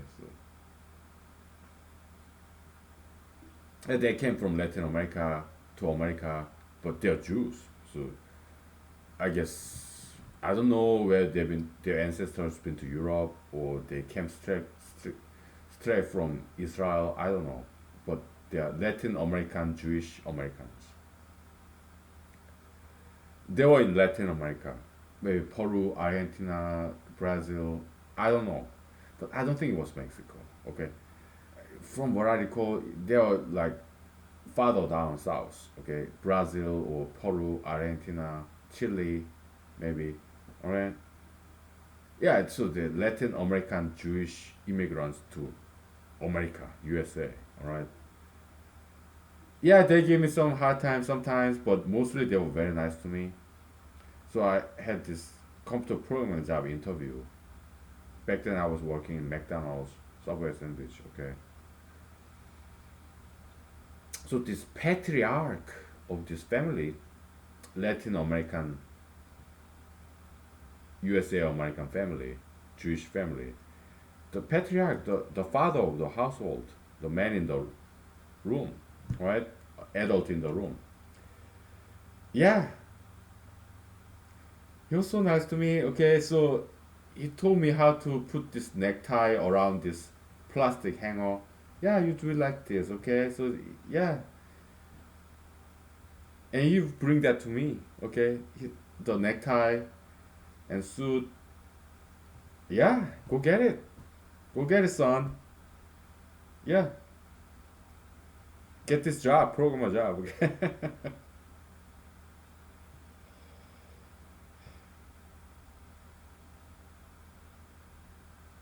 God bless them, right? Yeah. And I got the job. Okay. What's the salary? I'll tell you after 5 minutes break. Okay. I need some vocal rest. Right. Year 2006. The very first job out of college and graduate school. I went to Ivy League school, got 3.9 GPA from University of Wisconsin Madison as a computer science major. The very first real world job in Los Angeles, California. What was my salary level? Yearly, annual salary level. 2006. Take a guess, okay?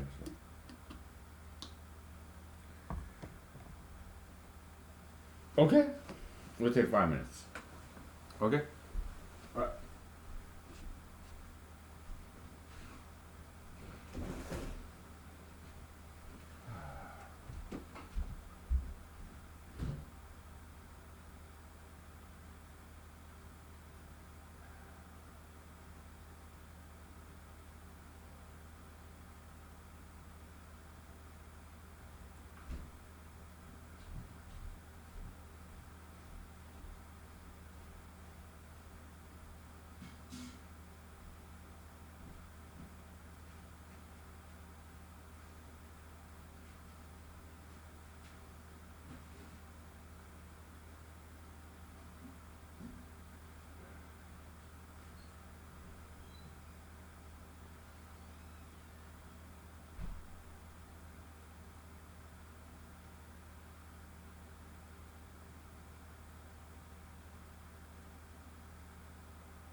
Okay, we are back.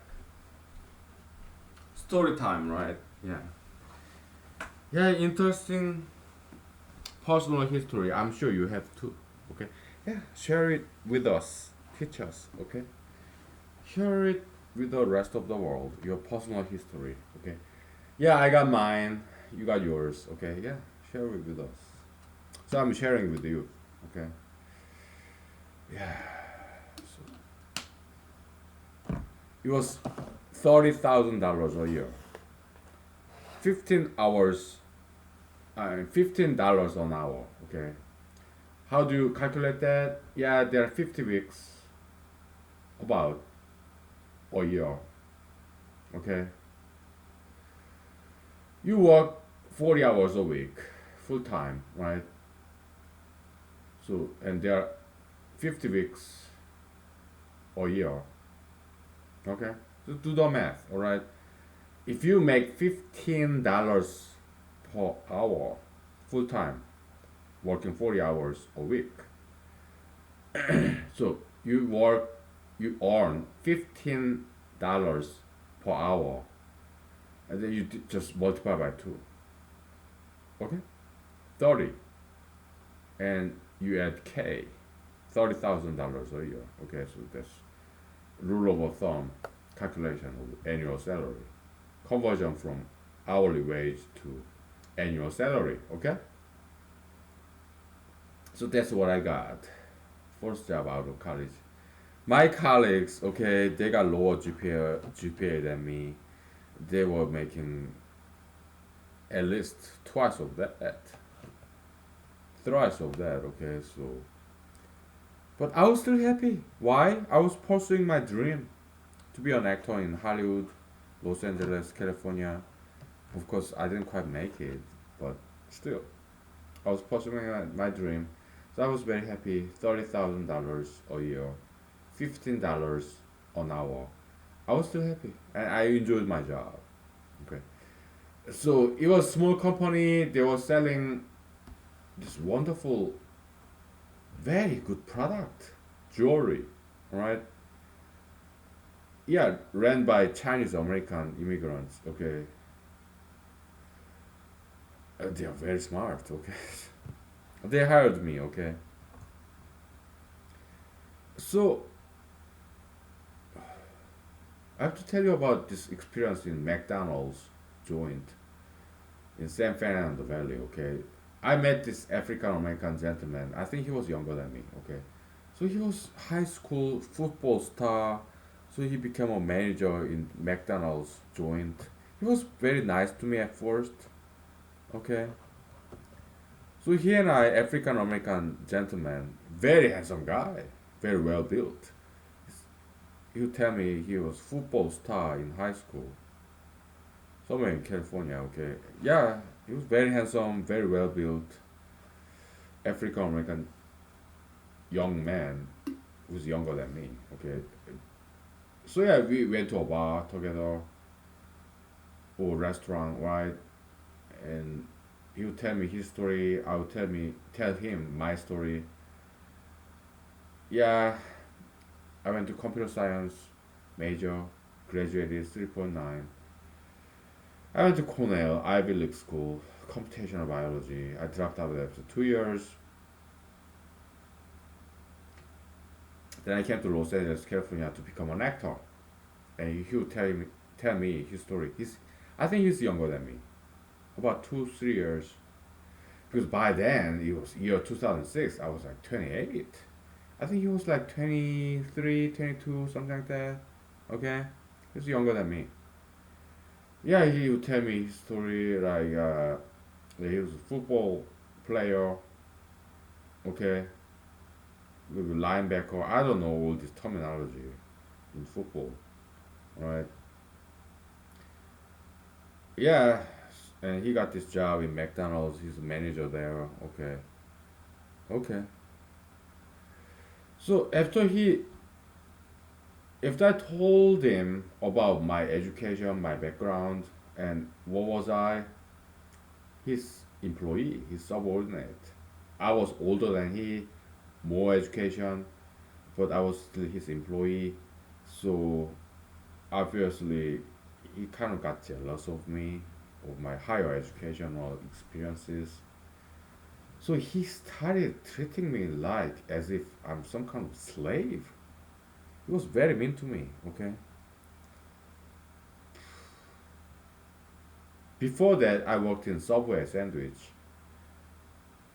There's this boss of mine. She was on mature, old, I mean, aged, mature lady with gray hair. She was kind of Middle Eastern, okay? I'm not sure whether she's Jewish or Arab, some Middle Eastern small business owner in this Subway sandwich joint in San Fernando Valley, okay? And she was nice to me at first, okay? Then told her about my ambition as I came to Los Angeles, California to become an actor. And she was later on she started to burn with jealousy of my ambition. So she started to be so mean to me, rude and very. She treated me as if I'm her slave. Very, very harsh, very mean and rude and cruel. Okay, I had some bad time there. Subway sandwich, McDonald's.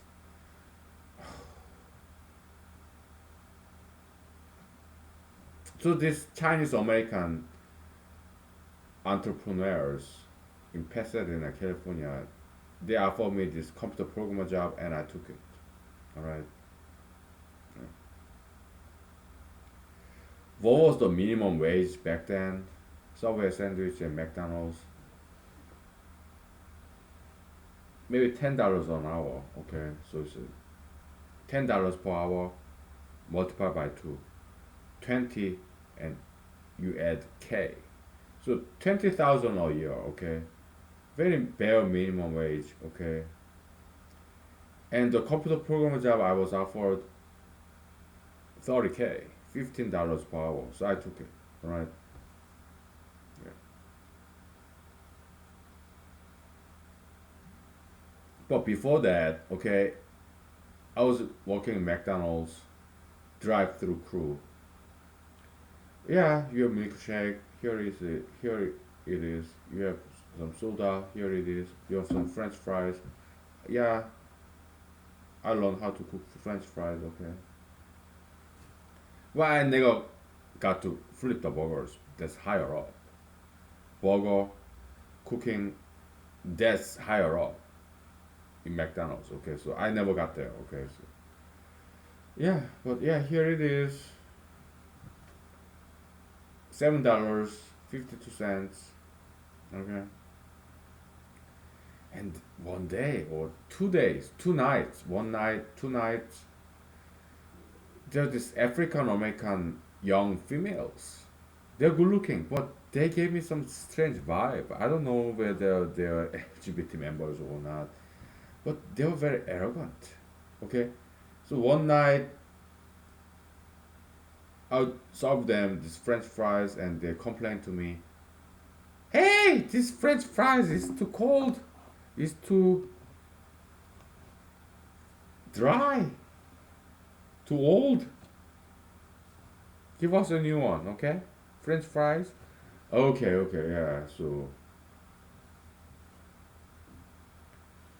and $7.52, please. And they to two African American females who gave me some strange vibe. Okay, they threw that money at me on my face.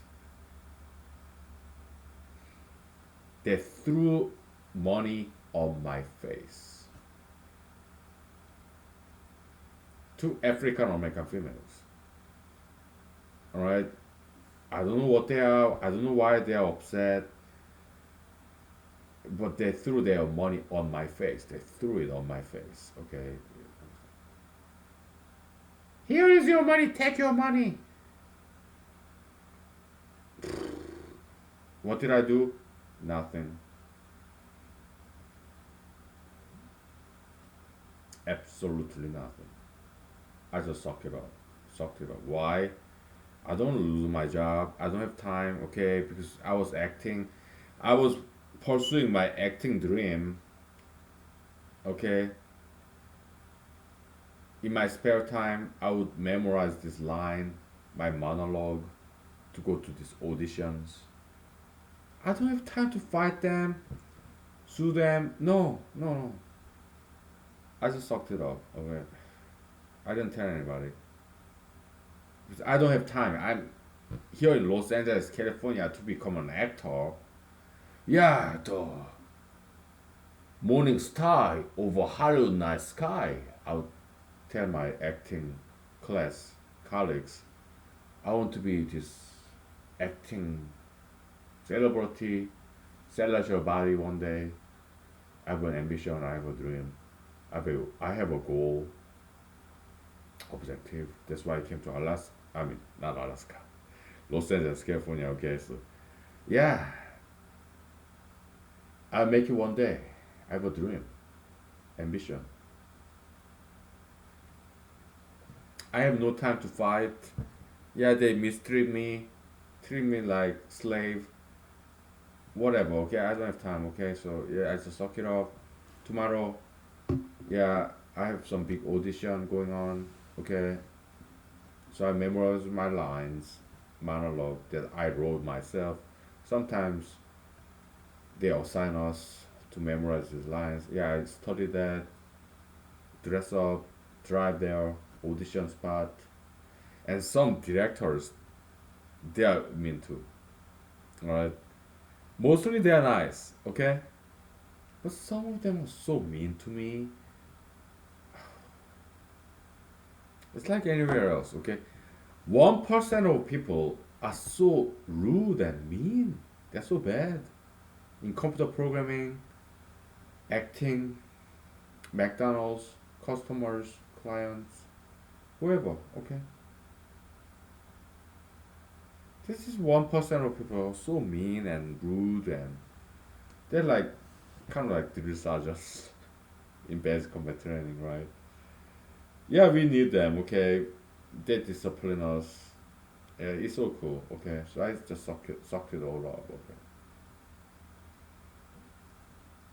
what sustained me is having this ambition, faith, belief.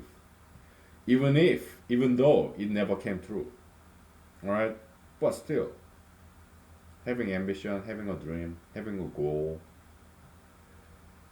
it allowed me to suck it all up. Right,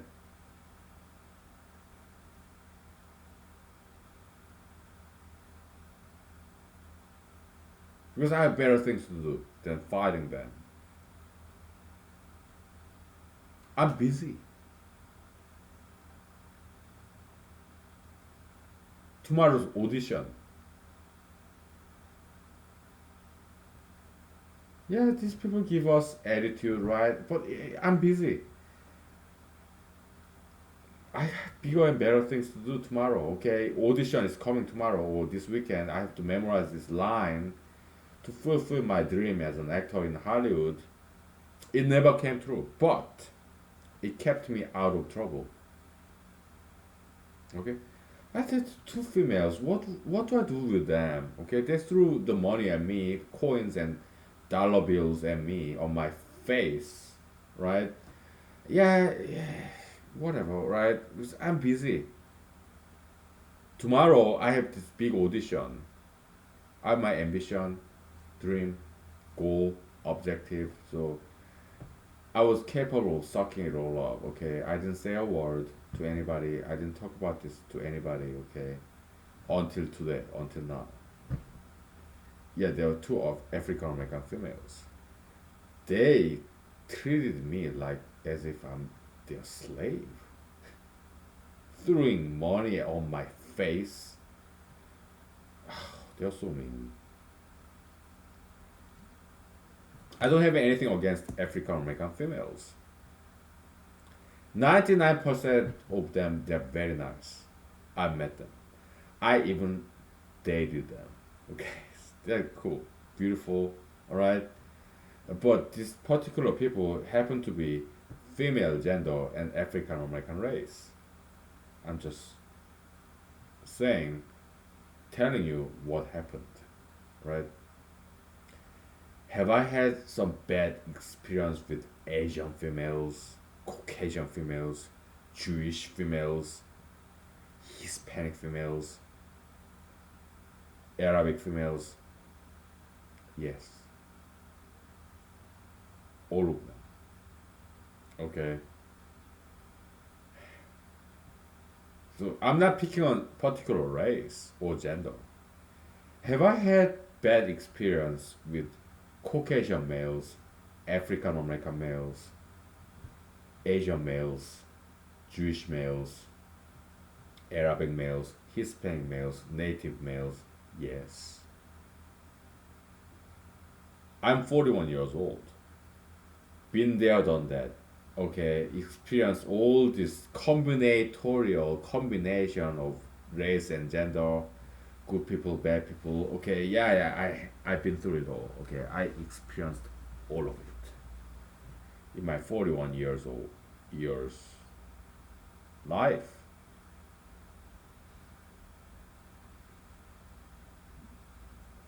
Good and bad. Okay, 99% good. Okay, 1% bad. Okay, but that 1% bad time, all different races, all different genders, and yes, all different religions too. Okay, yeah, I've seen them all. Okay, I have because I've been to many places. I have met many people. How many people have I ever met? Maybe million. I don't know. Okay.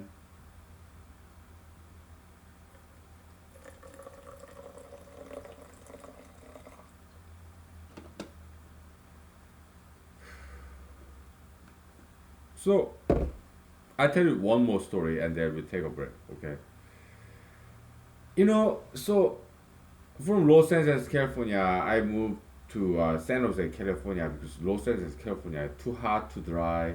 I started having this constipation, hemorrhoid. Okay. So San Jose, California, it rains, it's cooler. Okay. So I went there without knowing anybody, without any job lined up. Okay. To have some moist, cooler environment so that I don't get constipation and hemorrhoid. I don't have it now. Okay, it's all healed up. All right. So San Jose, California. Okay, I rented a room. So many stories there. Okay. Yeah, these college kids, right? San Jose, California. Okay, so rented a room. Okay, I saved up some money. I always save. It took me a while to learn how to save, but my siblings, my parents, they told me how to save. Okay, and then I learned. Okay, yeah, always save. Not much, but all that I can. Okay, how to be frugal, economic. Okay, so yeah, San Jose, California. I went there and then rented a room, applied for computer programmer jobs.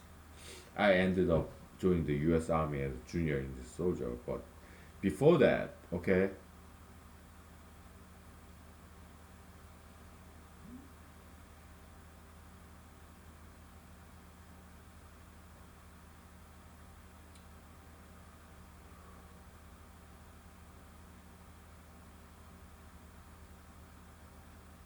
So Silicon Valley, right? San Jose, California.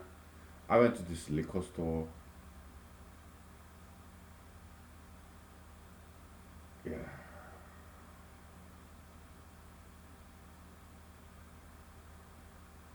I lost the train of my thought. There's something else I wanted to talk about. Okay, San Jose, California. What happened there? What was that one episode I wanted to talk about?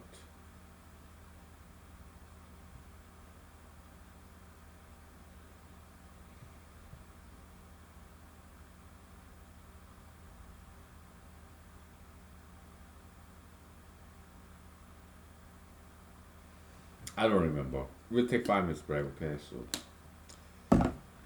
yeah.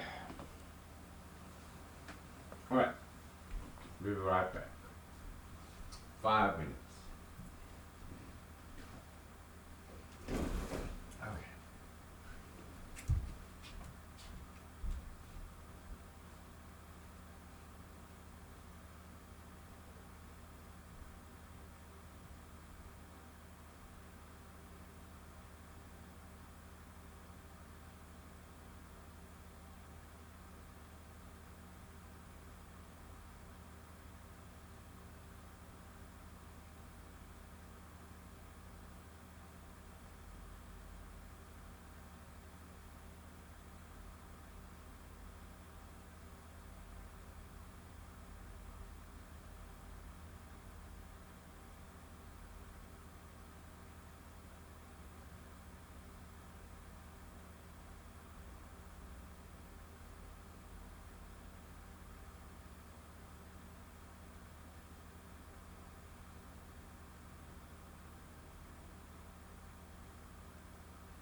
Okay, we are just walking down this memory lane, right? Yeah.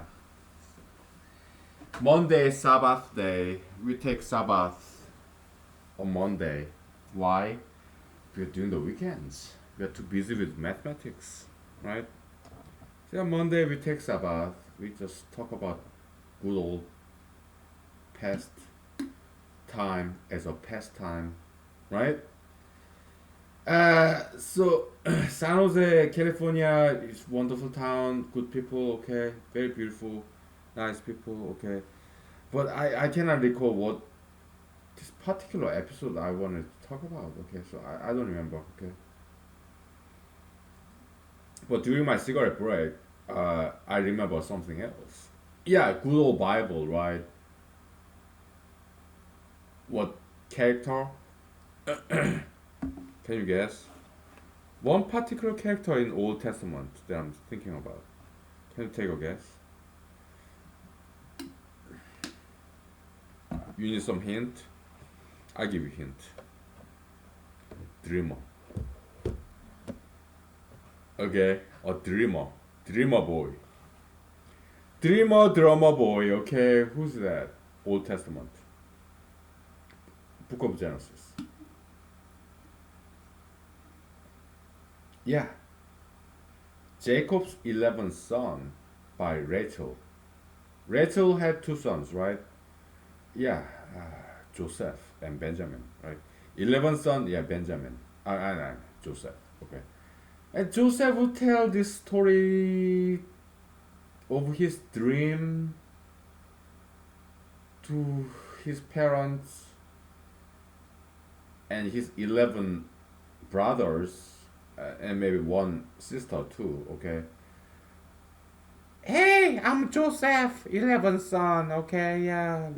Yeah, you other guys, you are Leia, okay? And I'm Rachel's son, my mother Rachel, okay? She's very pretty, beautiful face. Yeah, we are all Middle Easterns, browns, Middle Eastern, just original Israelites, okay? We are all browns, we are all Middle Easterns, brown skin, brown eyes, black hair. Yeah, we are just Middle Easterns. We are not Caucasians, okay? We're just Middle Easterns, browns, okay? Joseph, me, Joseph, my brother Benjamin, and you guys, 10 of you from the other mother, Leia, Princess Leia, whatever, okay? But we only have one father, Jacob, right? Israel, right? Yeah, we are browns, we are Middle Easterns, okay? We are Israelite Jewish, okay? We are not European Jews. No, we are Northern African Jews. We are all browns, okay? Now, I had this dream. In heaven, I saw the sun and the moon and 11 stars. One night, they all bowed down to me, knelt down to me. Take that. Dad, mom, brothers, sisters. I'm just describing what happened one night in my dream when I was sleeping. I'm just telling you the facts. It happened in my head, in my dream one night. I'm not making this up, it happened. It registered to my memory because I don't smoke marijuana. I have good memory, okay? No short-term memory, long-term memory impairment. I don't smoke marijuana. I'm Jewish, okay? Israelite, Jewish, brown, Middle Eastern, not European Jews, not American Jews, not Brazilian Jews. No, I'm original Jew, Joseph. 5,000 years ago, okay? In the good Old Testament, book of Genesis. The real Joseph here. What do you say? What say you? And his father Jacob said, son, Why did you have to say that, huh? Are you telling us me, your father, and she, your mother, and your 11 brothers and other sisters will one day kneel down to you, bow down to you? What? You gonna be a king or what? So disrespectful. You're hurting our feelings. I mean, are you jealous of my dream? I mean, I did not intend to have this dream. It just happened to me. It's given by God Almighty. Yeah. God of Abraham, God of Isaac, and now God of Dad, you, Jacob, okay, Israel. He just gave me this dream. I did not intend, I did not will this dream to happen in my head. It just happened. God, your father's God, your grandfather's God, he just gave it to me. Okay, it just happened. I'm just describing facts. Not a plan. It's not a plan. I'm not planning anything. I'm not imagining anything. Not actively. No, passively. I was sleeping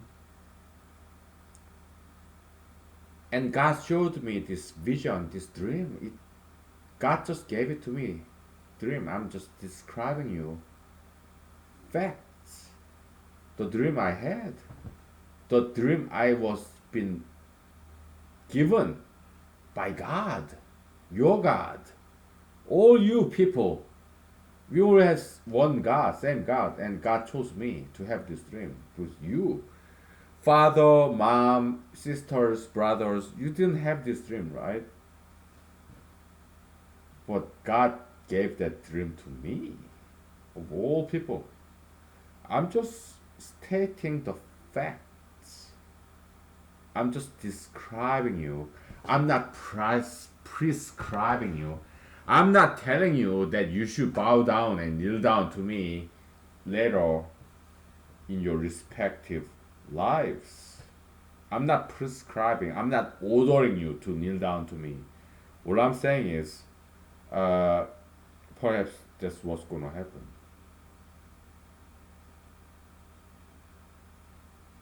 Because God gave this vision, dream to me.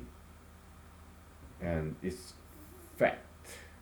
The fact that I was been given this dream. I'm just describing what I saw in this dream. Will it come true? I don't know. Will it come true in the future? You old people will kneel down to me, bow down to me. I don't know. That's not what I'm saying. I'm not saying you should.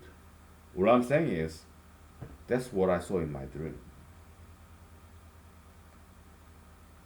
And none of you had that dream, have you?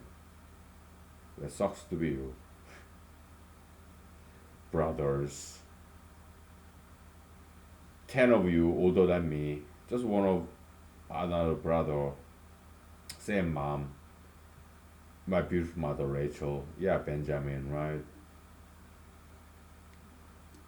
Rest of you, sons of Leia, Princess Leia, okay? I mean, she's cool, okay? She's nice, alright? Yeah. I'm not saying anything. I'm not saying you should kneel down to me, bow down to me one day. I'm not prescribing, ordering you, predicting. I'm not even foretelling. What I'm saying is, I'm just describing, not prescribing, not ordering. I'm just describing what happened one night, last night, in my dream. Now you're burning with jealousy, right? Once I told you, it's not even my ambition, it's just some dream, vision I had. I mean, God gave to me, okay? I don't control my dream, do you? You don't get to control your dream. If you are dreaming, you're like an audience in a movie theater. right? You're just watching what happens. Sometimes, many times, you're the protagonist in this dream. You're acting, you're an actor, and you are seeing yourself. It's like you made a movie, you are in that movie, and you just play in this DVD or MP4 in your digital television, whatever, right? You are seeing yourself. Dream is just like that. It's very cinematographic, right? You are seeing yourself, but you're being passive. You are seeing yourself, but as an audience. That's how typically a dream is. Okay.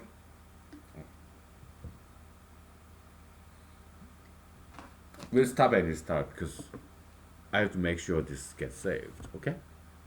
See you soon.